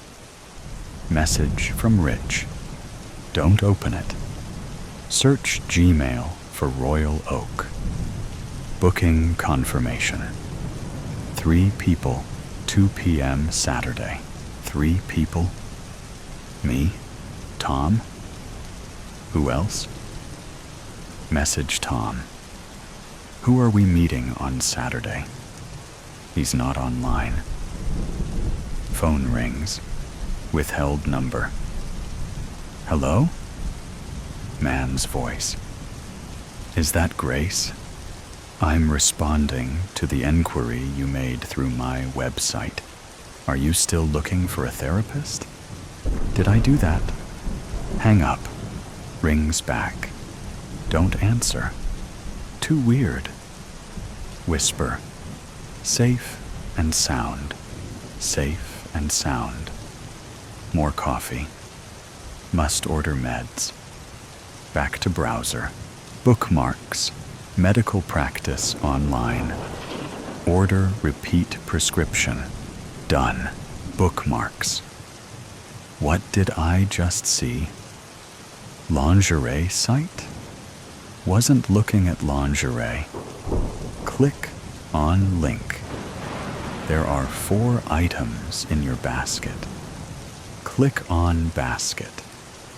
Red peephole bra and matching satin G-string. Pink see-through baby doll. Black crotchless bodysuit. All in my size. None to my taste. Shopping for Tom? Not his thing either. More what Rich would like. Ugh. Empty basket. Delete bookmark. Whisper. Safe and sound. Safe and sound. Phone beeps. Tom, I don't know who we're meeting. You said it was a surprise. See messages from last night. Were you drunk? Surprise for me too. Check last night's messages with Tom. 23. Message deleted. 23:08. Message deleted. 23:12. Message deleted. Whisper. Safe and sound. Safe and sound. Not drunk. Possibly not fully conscious. Sleep texting? Need stronger pills. Call doctor again tomorrow. Good news needed. Open premium bonds. Website online. Password not recognized. Type again. Slowly. Password not recognized. Type again. Very slowly. You only have one more attempt before your account is locked. Was I drunk last night? No. Worked till 8. Home. Showered. Changed. Bed by 10. Back to kitchen. Open booze cupboard. 4 ciders and half bottle of Bailey's missing. Sleep drinking? Whisper. Safe and sound. Safe and sound. No hangover. Didn't drink all that. Brought friend home. Who drinks? Bed by 10. Makes no sense. Would remember someone else in house. Check spare room anyway. No one there. Bed not slept in. Phone beeps. Rich. I have to look. I miss you. Are you ignoring me? Check all rooms. Front door locked. Back door locked. Spare key. Gone. Message Tom. Have you got my spare key? Phone beeps. Sarah. Hey chick. You okay today? Don't suppose you can send me the pic of that new restaurant we saw last week? I knew I'd forget the name. Ha ha ha. Tom replies. Not this time. Gave it back to you on Friday. Are you okay? Check camera roll for Sarah. Multiple pics of girl asleep in bed. Wait, can't have taken these pics. That's me. Safe and sound. Safe and sound. Memory of this. Message Tom. Hi, are we meeting this Saturday? 8 a.m. now. Ring for doctor's appointment. 32nd in the queue. Sorry. No more appointments today. Please call back 8 a.m. tomorrow. System is enough to make me need a doctor. Whisper. Safe and sound. Safe and sound. Bookshelves. No sign of catch 22. Check 3 times. What's this? Copy of Never Let Me Go lying on top of other books. I never do that. Do I? Don't remember this edition. Cover is blue with picture of cassette tape. Thought mine was orange with girl in green dress. Flick through it. Pages dog-eared. I never do that. Spine cracked. I never do that. Must be mistaken. Phone beeps. Rich. I can see you're reading my messages. Tom replies, Hi, Grace. Yes? Royal Oak, 2 p.m. Saturday. Remember? You okay? I'm worried about you. He's not the only one. Why don't I remember things I should? Phone announces, There's movement at the front door. Letterbox clangs. Amazon delivery. Thanks, I think. Not expecting anything. Rip open cardboard zip. Copy of Catch-22. Green cover. Same edition I lost. Open Amazon app on phone. Ordered book yesterday. Did I? Didn't know Sarah wanted it till now. Or did I? Coincidence? Put phone down. Deep breath. Whisper. Safe and sound. Safe and sound. Phone alarm sounds. 9 a.m. Take pills. Yes. Take pills. Go to kitchen. Find clean glass. All glasses are clean. When did I wash up? Tap. Water. Pills. Swallow. Running low. Need to order repeat prescription. Open browser on phone. Doctors is bookmarked. Multiple tabs already open. What are they? First tab. Google, seems about right. Second tab, British Association for Counseling and Psychotherapy. Have I been looking for a therapist? Maybe I need one? Psychiatrist, perhaps more useful? Third tab, Royal Oak. I did book a table for Saturday, maybe. Check for confirmation email. Open Gmail. Premium bonds. You have won a prize. Go to Premium Bonds app. App not there. Check all screens. No sign. Must have uninstalled. Why? We'll check for The Unbecoming of Belinda Blackwell. There are few places Belinda Blackwell likes to lay down to rest more than upon her husband's chest. He hadn't been expecting her. Belinda hadn't been expecting to be home so soon, either.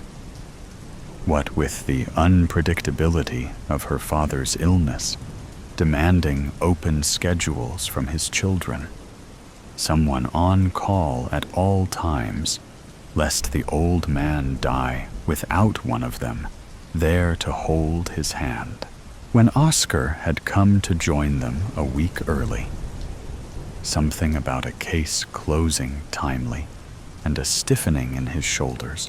When Belinda inquired about her sister-in-law, she pounced on the opportunity to bid her brother and father adieu and return early to the husband she so desperately missed.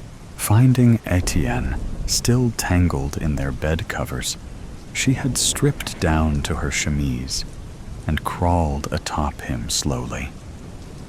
He had thrashed hard upon stirring and finding her there, his eyes foggy with confusion and fright.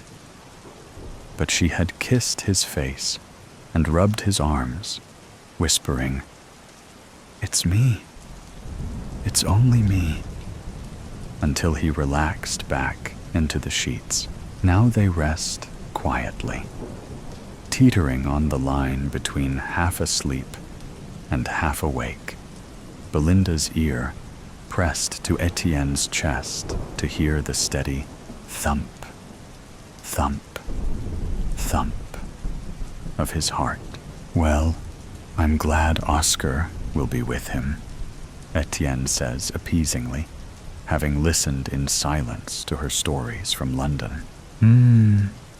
I think it will do him as much good as father. He seemed like he could use some time away." "Away from what?" "I'm not sure." Belinda plays with a loose thread on Etienne's nightshirt. "I feel bad saying away from his wife, but all signs point to it being the truth. He seemed uncomfortable when I brought her up, but he wouldn't tell me anything specific." Etienne's hand tightens where it rests on the nape of her neck.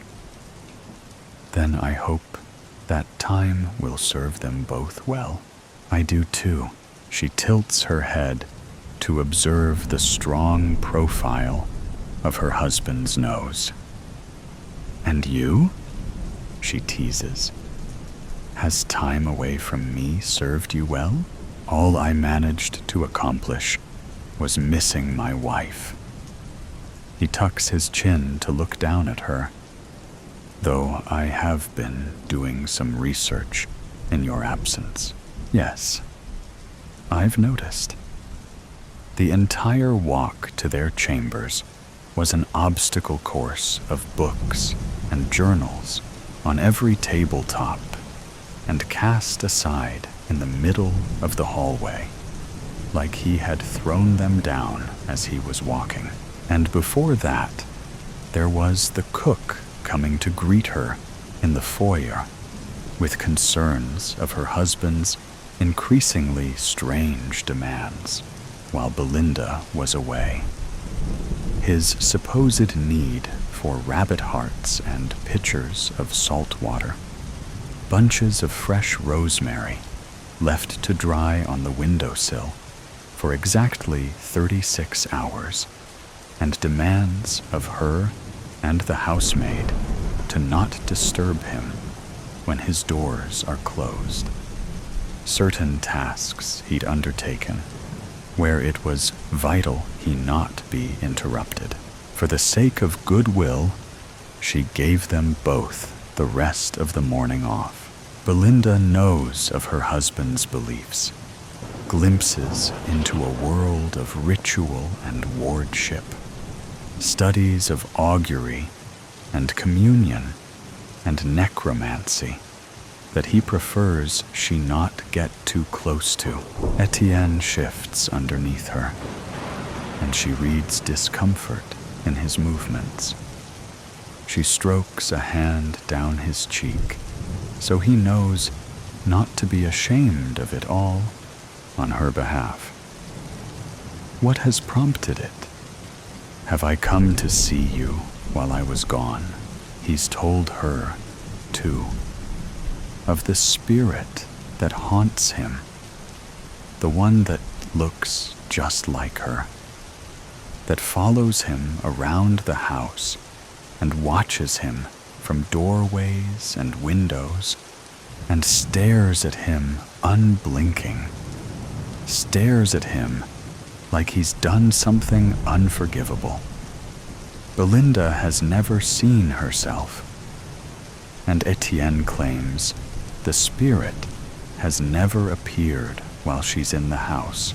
She fretted for days over having to leave him when word of her father's illness arrived, knowing what it might invite back into Etienne's life. But there was no getting around the trip. And besides, Etienne had sworn his confidence that that time was behind them. It would appear that he'd spoken too soon.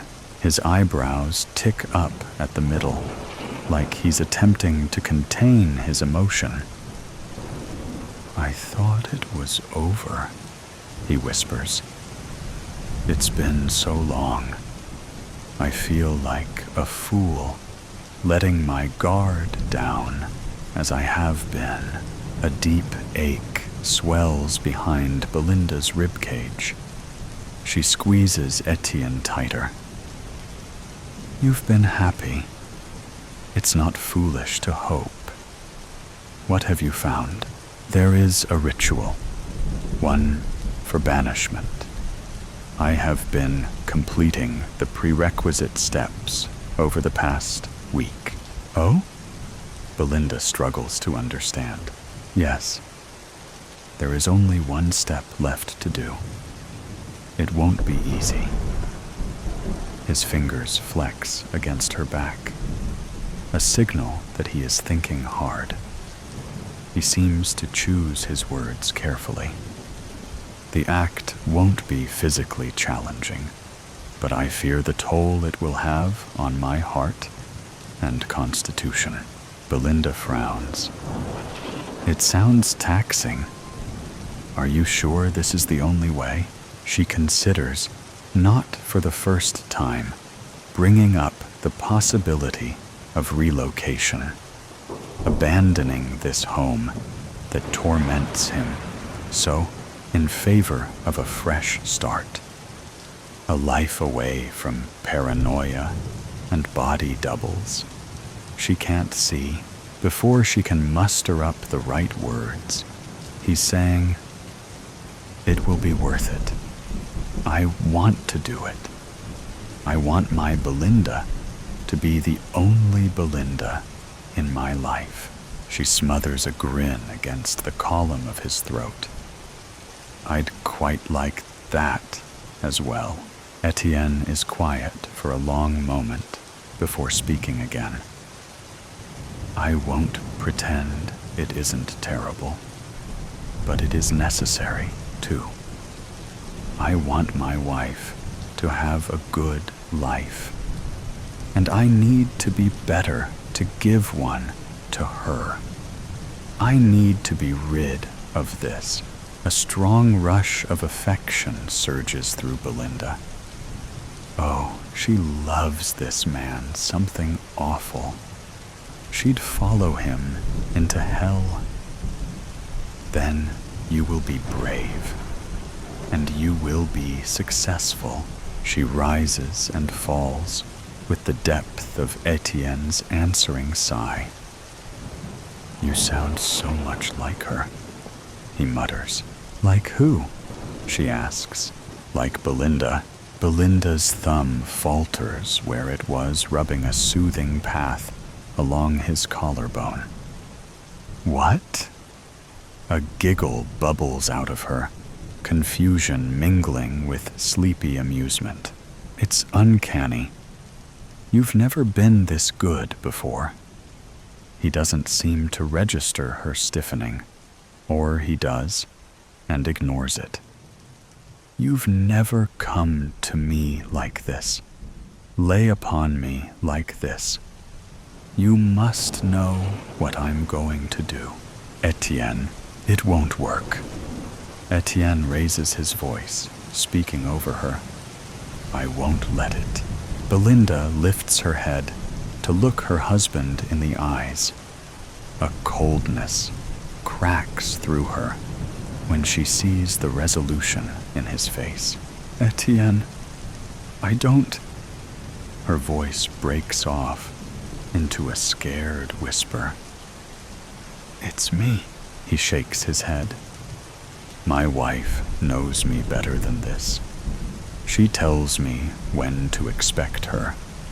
You've misjudged. I know you're not really her this time." Belinda curses her attempt at being romantic.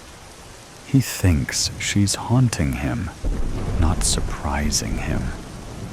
She's never been so near him when he's in the middle of one of these supposed spectral visits. It's sobering. It's frightening. She tries to sit up and grunts when Etienne uses his hand on her neck to ease her back down again. His hold is strong, not enough to hurt, but in her shock, she goes easy. Etienne's mouth is at her ear. My wife is not to be home for a few days yet. By then, all of this will be dealt with and done. It will be like it never happened. She won't have any part of it. She will not have such a weak, nervous husband. His voice shakes. I will keep her safe. It's all the warning Belinda gets before the knife is plunged into her back. She jerks violently. Pain whips through her, fast and brutal. It's like someone has dumped a full basin of water over her. No, the sensation is real, and it's not water. It's blood, hot and wet and slick and spreading fast, sticking her chemise to her skin.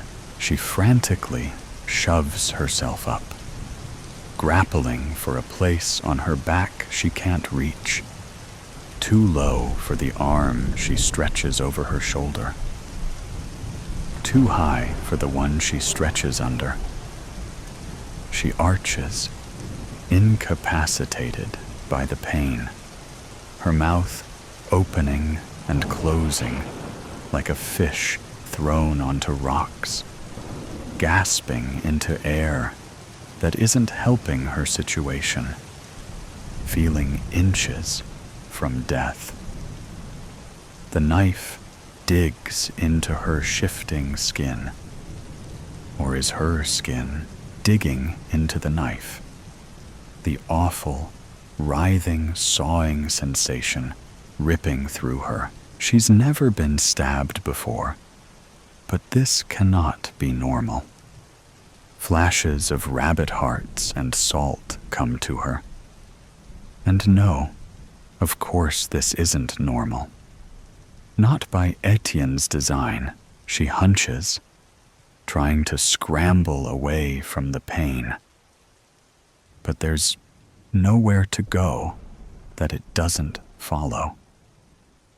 She shoves her face into the pillow beside her husband's stunned face, her hands fisting at the sheets. Etienne grips her hips tight. Belinda, she can only answer with a whimper. She's trembling so hard she can barely open her mouth anymore for how hard her teeth chatter. No. Etienne pushes against her shoulders. She doesn't understand what he wants.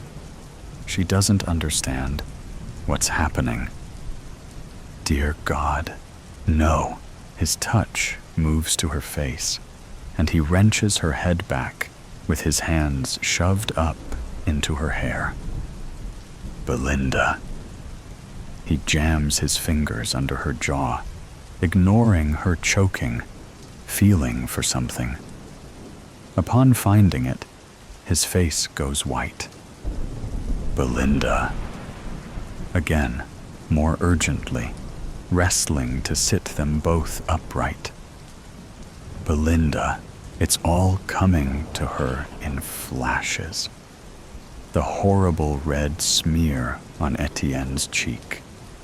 The wetness that's dripping down the back of her legs. The sudden realization that she can't support herself. She slumps against Etienne. Dazedly, she thinks of her parents, of all the men they'd wanted her to marry. A parade of surgeons and doctors with their deep pockets and upturned noses. Professionals who would know what to do with a gaping wound. Professionals she had rejected for the love of a poet, her poet, who had nothing to offer but a quiet life and endless adoration. Etienne cradles her against him, rocking them back and forth. He's sobbing. "Why are you here? You weren't supposed to be here. I thought you were the specter. Please believe me. Oh God, please forgive me." He sounds wrecked. Belinda wants to comfort him, but she can't pick her head up. Then darkness clouds her vision, and she can't do anything at all anymore. Belinda blinks awake. The ground is uncomfortable beneath her back. What is she doing on the ground? Etienne is kneeling by her side, head in his hands. There's something red all over his hands. Belinda pushes herself up, reaching out to touch Etienne's knee. He jolts at the barest brush of her fingers. "Belinda." He sounds relieved. He yanks her forward, and she goes crashing against his chest. Why is his heart beating so fast? That red substance on his hands is getting all over her now, staining her crisp white chemise. Why does it smell so strongly of metal? Her head feels fuzzy. Really? Why is she on the ground? A moment ago, she was laying in bed, gossiping with Etienne about her brother's marriage.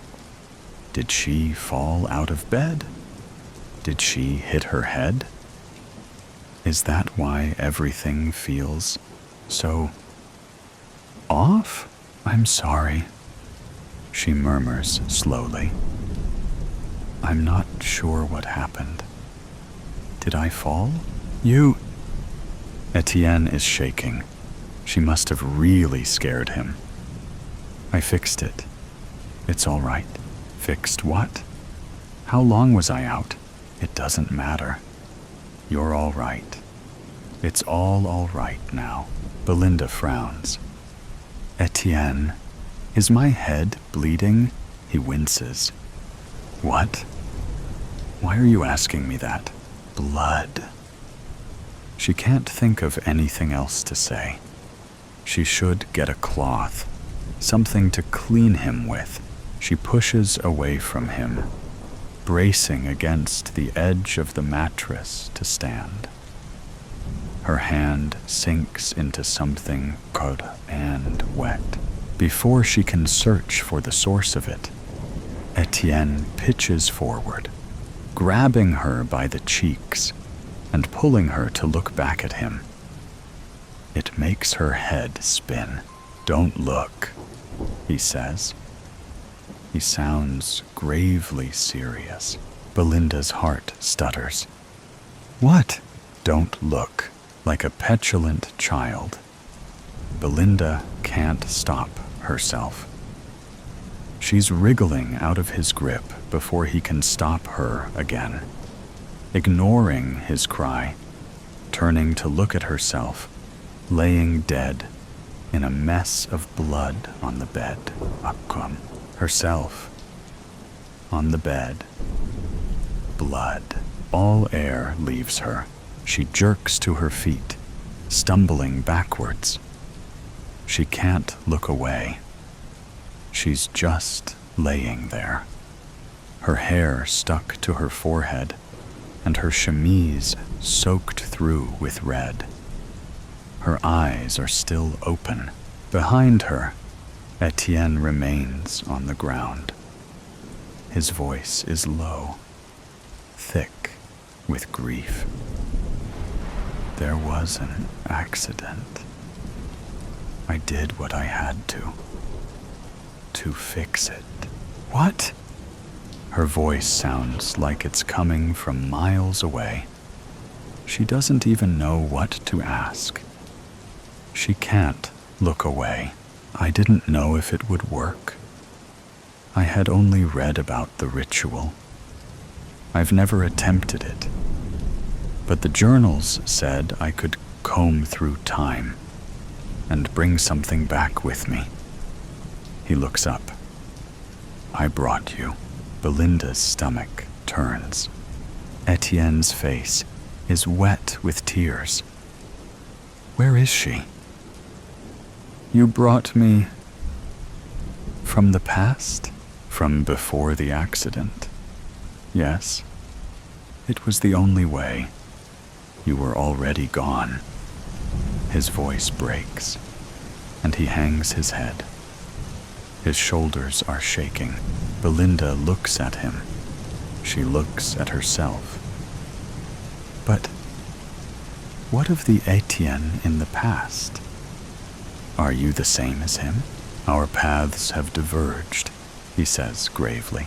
Well, then, what of that Etienne? Is he all alone now? How must he feel, having just had his wife taken from him? Etienne shudders, his eyes darkening. I know how he feels. For some reason, that's what does Belinda in. Her stomach lurches, and she stumbles to the lavatory, shoving the door closed behind her, before retching into the sink. Nothing comes up. It makes her feel worse. Murder at Ex-Ircon. The extreme ironing convention was infamous in Preston. For the last 8 years, extreme ironers from around the world fell upon the city. Their antics in the streets caused emergency calls for days. Ironing on top of city buses. Ironing while hang gliding over downtown. Ironing while belaying down the cupola of City Hall. Every year, there was one incident that truly left its mark on Preston. This year, the incident would be the death of Sean Morrison. I looked down at Sean's body, his face brutalized by a blunt object. In any other situation, identifying the murder weapon might have been tricky. But not here. Not at Ex-Ircon. There was no mistaking the iron-shaped dent in the dead man's head. I had seen it before. I clenched my fists, remembering the day that my wife had been murdered 8 years ago. The image of her face haunted my nightmares. Beautiful until it had been ruined by a Bosch TDA 2650 G-Bide quick fill, the highest rated iron of 2012. Preston's coroner had estimated the time of death at about 2:15 a.m. The murder weapon had not been found yet, and the trail of blood leading out of Sean's hotel suite had run cold quickly. No witnesses had come forward. The extreme ironing community was notoriously tight-knit and likely to protect their own. They had done so in the past. Detective Clay, they're ready. A police officer on scene had separated the suspects, and she handed me a list of names. I squared my shoulders and got started with the interview process. Anna Kruger, the hotel manager, was already in Sean's suite, pacing around and surveying the extensive damage. Pieces of drywall and broken glass littered the carpet, and the telltale burn marks of overly hot irons defaced the furniture and carpet. I watched her until she stopped mid-pace near the end table next to the couch and knelt down. Anna stuck her arm in a hole in the wall and pulled out a Panasonic A66K automatic iron. I never would have allowed these extreme ironing United States assholes to have XIRCon here again if I weren't so hard up for money. At least they rented out the entire place. Anna glared at the iron-shaped hole in the drywall. They always ruin something. They leave burns and run up the electric bills, plugging in all their stupid irons. She raised her eyes to meet mine and brandished the iron. But this time, Sean went too far. When was the last time you saw him, Ms. Kruger? He came down last night, around 11, asking for more towels. She pointed at a pile of charred towels near the couch. I can see why he asked. Anna held out the Panasonic iron, her hand shaking. The temperature gauge is on the highest setting. He was burning things on purpose. If he were still alive, I'd sue him into oblivion. Miss Kruger, do check with that ironing board vendor detective. I had to chase him out of the storage room around 2:30 this morning. Mighty suspicious, if you ask me. Errol Fleming, the owner of the Cleveland Ironing Board Company, leaned against the wall in his room. That damned Sean, he growled, German accent thick on his tongue. He ruined me. He posted negative reviews of my new ironing board design and used his extreme ironing championship fame and influence to boost them. Go on, the Cleveland steamer. It was a board made specifically for steam irons. Sean was a proponent of steam irons, but he said my board had a shitty design. His was the #1 review on Amazon. Everyone saw it. My profits tanked. No one bought. I am glad he is gone. I'm sure his negative reviews were the only reason no one bought the board. Errol's eyes widened, and he straightened his back. I am not happy he is dead. That is a terrible thing to say. I am innocent, of course. Mr. Fleming, can you tell me what you were doing in the storage closet last night? Color rose to his cheeks. I cannot say. It would ruin me. I thought your business was already ruined by Mr. Morrison. Yes, my beautiful Cleveland steamer. But I had other boards in development.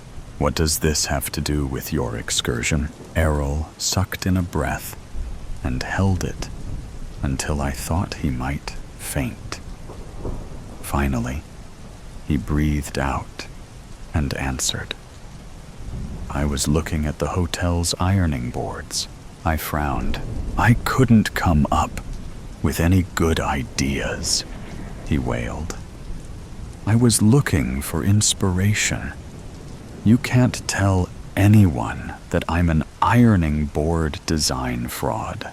Errol slumped back against the wall. Gottverdammt, he whispered. Thank you for your time, Mr. Fleming. Please, wait. You should talk to the tall man with curly hair. I saw him sneaking out of Sean's room last night, after 2. Thomas Prince. The tall man with curly hair was Thomas Prince, a longtime advocate for the use of steam irons over dry irons in the extreme ironing competition world. Thomas was a prolific donor to Kickstarter campaigns for new steam iron technology, and he wielded a Rowenta DW527 Focus Excel steam iron during competitions. He looked up from the hotel bed when I walked in, eyes red and puffy. "Detective, I hear you were out late." "Yeah, I went to see Sean." "Any particular reason?" "We're friends." Thomas frowned and corrected himself. "Were friends, Mr. Prince. Your visit makes you the last person to see Sean alive." "That doesn't mean anything. Have you talked to Noah yet? He was going to drop some major news on us tonight, and Sean got wind of it yesterday. He was so upset." "What news?" "Sean wanted to take over Eos. He thought Noah was doing a shit job, and he's never been shy about voicing his opinion. Noah threatened him, so Sean took a swing, caught him right in the jaw. Good thing he has a weak punch." "Go on." Thomas leaned back. "Not much else to say. I went to Sean's room to talk him down after that. He was pretty shaken up and talking about leaving EUs completely. Noah had really gotten him riled up. I appreciate the information. In the meantime, I would like you to stay right here." Thomas shot me an annoyed look. "Am I still a suspect? You were seen leaving Sean's room last night, and his body was found this morning. I'd say you're the primary suspect. I called for additional officers to watch Thomas's room while one officer remained inside. Noah Bowers." I approached the sullen president of Extreme Ironing United States, Noah Bowers, in the hotel's business center. He looked up from his seat at a small conference table. Before I could say anything, Noah spoke. "You think I did it, don't you?" "I didn't say that, but you know I threatened him, right?" "Well, he threatened me first. I didn't want him to, think I was intimidated." Noah stood up and spun one of the chairs. "Look, bro, Sean was a dick, okay? That's no secret. So he wanted to oust me and, take over as president of the EIUS. That doesn't mean I killed him." I said nothing. Noah grunted and crossed his arms. "If you really want to know who did it, you should talk to his fiancée, Marin, bro. She was gonna, poison him or something." Marin Knox. I visited Marin in her hotel room. She was sitting calmly on the hotel bed, watching a reality show, and she didn't bother to look up as I entered the room. "I understand you found Sean this morning, Ms. Knox." "Sure did. I went in to make sure he was up in time for the convention. He liked to sleep in." "You had access to his room?" She stared at me. "Duh. We were engaged." "You don't seem upset that your fiancé was murdered." Marin shrugged. "I'm not. He was an abusive, cheating piece of shit, and I was going to end things tonight. But now I have to thank someone for saving me the trouble." "I understand you were planning to poison Sean." Marin cocked a thin brow. "Why would I poison him when I could leave him? That's why I got my own room in the first place. I was thinking of putting eye drops in his food so he'd shit his guts out. So yeah, maybe that's technically poisoning him, but he wouldn't have died or anything. It's still an actionable offense, Ms. Knox, whatever. Like I said, I didn't do it. She paused in thought. You should talk to Eddie. I saw him arguing with Sean yesterday. It looked pretty heated, but I didn't stick around to listen. Probably something to do with steam versus dry irons again. Eddie's crazy for dry irons. Eddie Wu was doodling on hotel stationery. But he put the pen down as I walked into his room. I understand you and Mr. Morrison exchanged words yesterday. We have the same argument every time we see each other, Eddie said, sitting up a little straighter. He's always going on about steam iron superiority, but he fails to see the beauty and simplicity of a classic dry iron. When did you last see Mr. Morrison? Eddie continued, as though I hadn't spoken.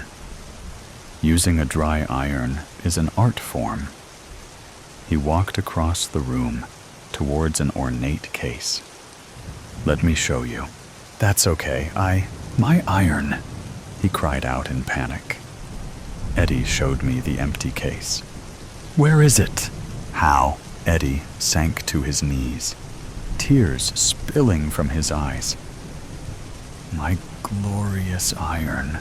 I can't believe it's gone. Mr. Wu, I don't care about your needs, detective. What about mine? My iron is missing. The perfect sole plate, unblemished by steam holes, polished to a high shine. Did you know I had a custom handle built to fit my hand perfectly? My heart skipped a beat, and an image of my wife thrust itself into my head.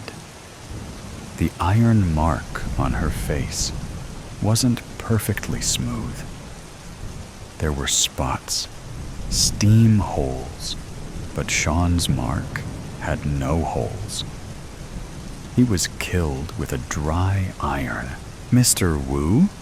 I said, struggling to keep my voice even.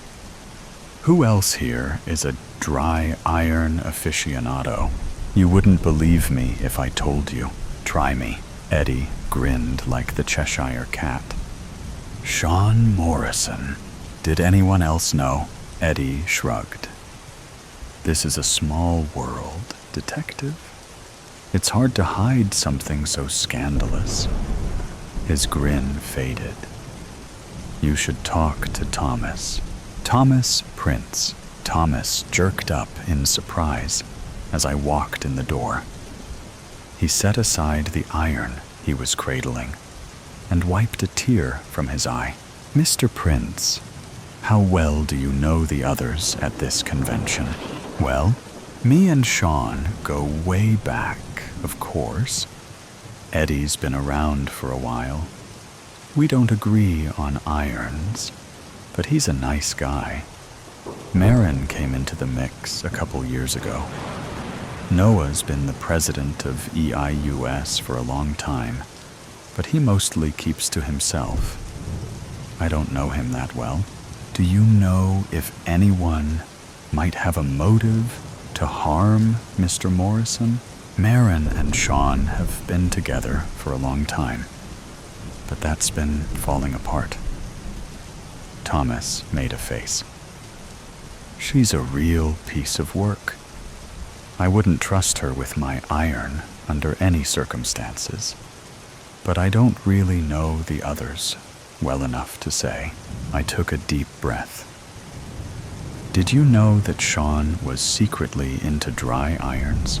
Thomas winced. I went to visit him after he argued with Noah. He was really stressed out. I don't think he meant to tell me, but he slipped up. He told me about his preference for dry irons. Go on. I was shocked, you know.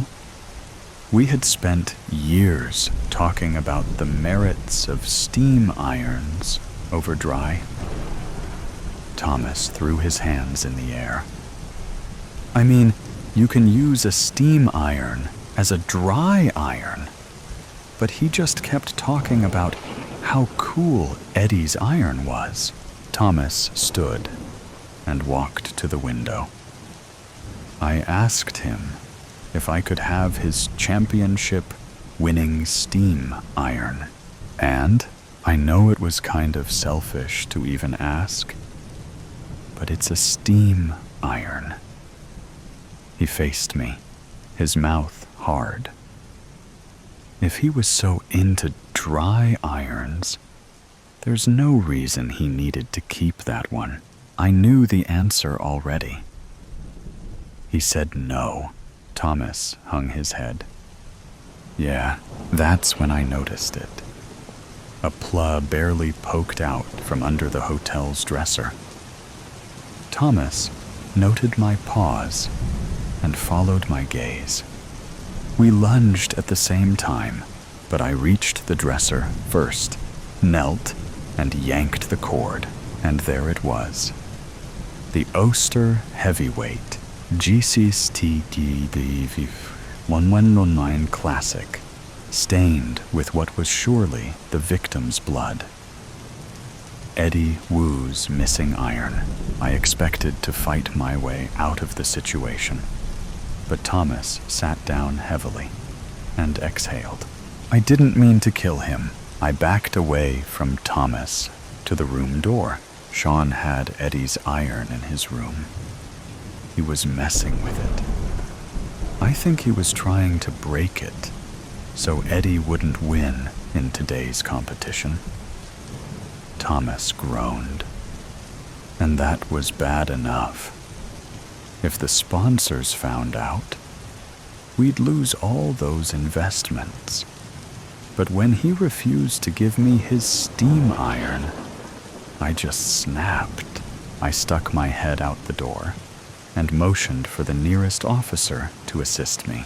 Before I could even think about what I was doing, Sean was on the floor, and I was holding Eddie's iron. I brought it back here to hide it, but you see how much good that did me. Thomas looked down at his hands. I'll never iron again. The officer casually entered the room. I won't resist, he said, looking straight at me. I messed up. Mr. Prince, please remain still, the officer said gently as she bent down and handcuffed Thomas's hands behind his back. The officer led Thomas away, but the satisfaction of solving the case rang hollow in my heart. I returned to other suspects to tell them they were free to go. When I got to Marin's room, she simply nodded and started packing her things. But there was something I had to know. Did you know your boyfriend was a dry iron promoter? Marin's eyes widened. Sean's been advocating the benefits of steam irons, both in competition and in the home, for years. The slight tremble in her voice gave her away. She was hiding something. What aren't you telling me, Ms. Knox? She stared at the floor and bit her lip. Look, he'd always use a steam iron for shows and competitions because that's what people expected. He had a sponsor to please, a wealthy one. But behind closed doors, Marin took a deep, shuddering breath. Behind closed doors, we used a dry iron. She buried her face in her hands. Oh God, you can't tell anyone. His reputation would be destroyed. The sponsor would pull all their funding out of the projects he and Thomas were working on. Like what? They had an idea to improve this older model steam iron, right? To make it more efficient and easier to clean. The steam holes on that model were tough to clean, but it was otherwise a great iron. I would even use it sometimes when he wasn't at home. I liked it better than his dry iron. She laughed sadly. He would have been so mad. Marin stood up and started to pace. Anyway, he never got a new steam iron, so he always used the same one. His championship iron. It was iconic, blue and white. Have you ever seen it? Something in her voice made me uneasy. Let me show you, Marin continued. It's beautiful, Xavier. How do you know my name? She opened a decorative case near the foot of the hotel bed and pulled out an iron. My blood ran cold. It was a Bosch TDA 2650 Jeep quick fill. Marin smirked at my expression. You recognize it, don't you? Or rather, you recognize the shape of the sole plate. It was the same one that killed your wife 8 years ago. She stepped closer, her grin widening. He did it, you know? Sean killed her. She found out his secret obsession with dry irons, and he couldn't allow her to talk. I inched my hand towards my concealed pistol. Put the Bosch down, Marin. You don't have to do this. Marin raised the iron, her pupils dilated with madness. But I've always wanted to know what it felt like, what it could feel like to kill someone. She swung the iron towards my head, barely missing. I called for backup and pulled out my pistol to defend myself. I don't want to shoot you. 2 police officers swept into the room before I had to take any further actions. Marin was quickly disarmed and handcuffed. She glared at me as the officers pulled her from the room, but she said nothing further. My heart ached with memories of my wife. Whether he knew it or not, Thomas had given her a little bit of justice, but that didn't excuse his actions. He would be behind bars for a long time. Marin would serve time for being an accessory to murder, for covering up Sean's crimes. I would have preferred to see Sean stand trial, to look into his face with satisfaction as the bailiffs hauled him away. I would have to content myself knowing the truth of my wife's murder had finally been ironed out. Plight at the museum. The car's tires skidded over the rain-wet road, squealing in the night. Edward Reiki gritted his teeth. He didn't like driving this fast, but the situation called for it. This had been the first night after changing the museum's exhibits, his first actual decision on the job. At midnight, he'd gotten a call. The motion sensor alarms had detected someone inside the building. Someone had broken in. What a disaster. He gripped the steering wheel in a white-knuckle grip and fought to keep control of his 2-ton beast. Burnhelm Museum's windows glinted in his headlights like a cat's eyes in the dark. No lights were on. The place lay in shadow. The multi-story building sat still. The alarm's bleat rose over the roar of the rain and the car's rumble. Seeing the place with black eyes whilst the alarm squealed made Edward's stomach shrivel. He wished he had someone else with him now. He had goosebumps. Hell, he'd even take the previous curator, Stanley Graham's. Stanley had lost a few of his marbles as he'd aged. He'd covered the museum walls with paintings of cute puppies and kittens. Puppies and kittens only had a place in a museum if they were the early pets of cave people. Stanley had also left him a note.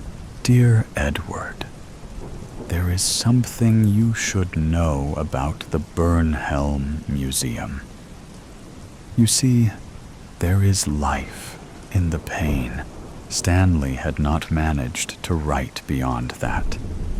The word ended in a ragged scratch as the pen flew off the page. The heart attack had ended Stanley's capacity to use words, breathe, or pump blood. Edward assumed the guy was trying to tell him something about getting old, but he'd been unable to figure it out yet. It might not even mean anything. The man was a few sandwiches shy of a picnic. Edward killed the engine and dashed through the rain to the museum's open mouth. He held the collar of his jacket over his head as he ran to try to keep the torrent at bay. Edward tested the front door. It didn't budge. Whoever it was, they had not broken in through here or through any of the front windows. Edward fished the key out of his pocket, shivering as his shoes filled with water, and opened the door. Inside, the rain quieted down to a steady hiss. The alarm's bleat was much louder in here. A potent, earthy smell permeated the air. Edward rumpled his nose and raised his hands to his ears. Where was the damn thing? He knew it was around here somewhere. He fumbled in the dark, slapping the fob of his keys against the wall. This task was so much easier in daylight. At last, he found the alarm box, and some magic from the fob silenced the screech. He sighed, his ears thanking him for ending their torment. The darkened halls of the museum waited for him in silence. A low rumble of thunder vibrated through the floor beneath his feet for a very long time. A resounding thump, like that of a gun, echoed down the corridors. The blood turned to ice in his veins. Yes, there was somebody else here with him. Here, in his home, away from home, inside his dream. How dare they? It hurt his soul. When he was a boy, his grandfather had taken him to a natural history museum. The cave dwellers and their early tools had ignited wonder. The fossils and dinosaur bones had cast a magic.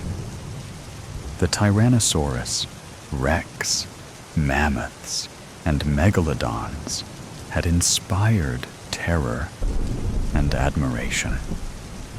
Edward wanted only to share the same awe he'd felt the first time.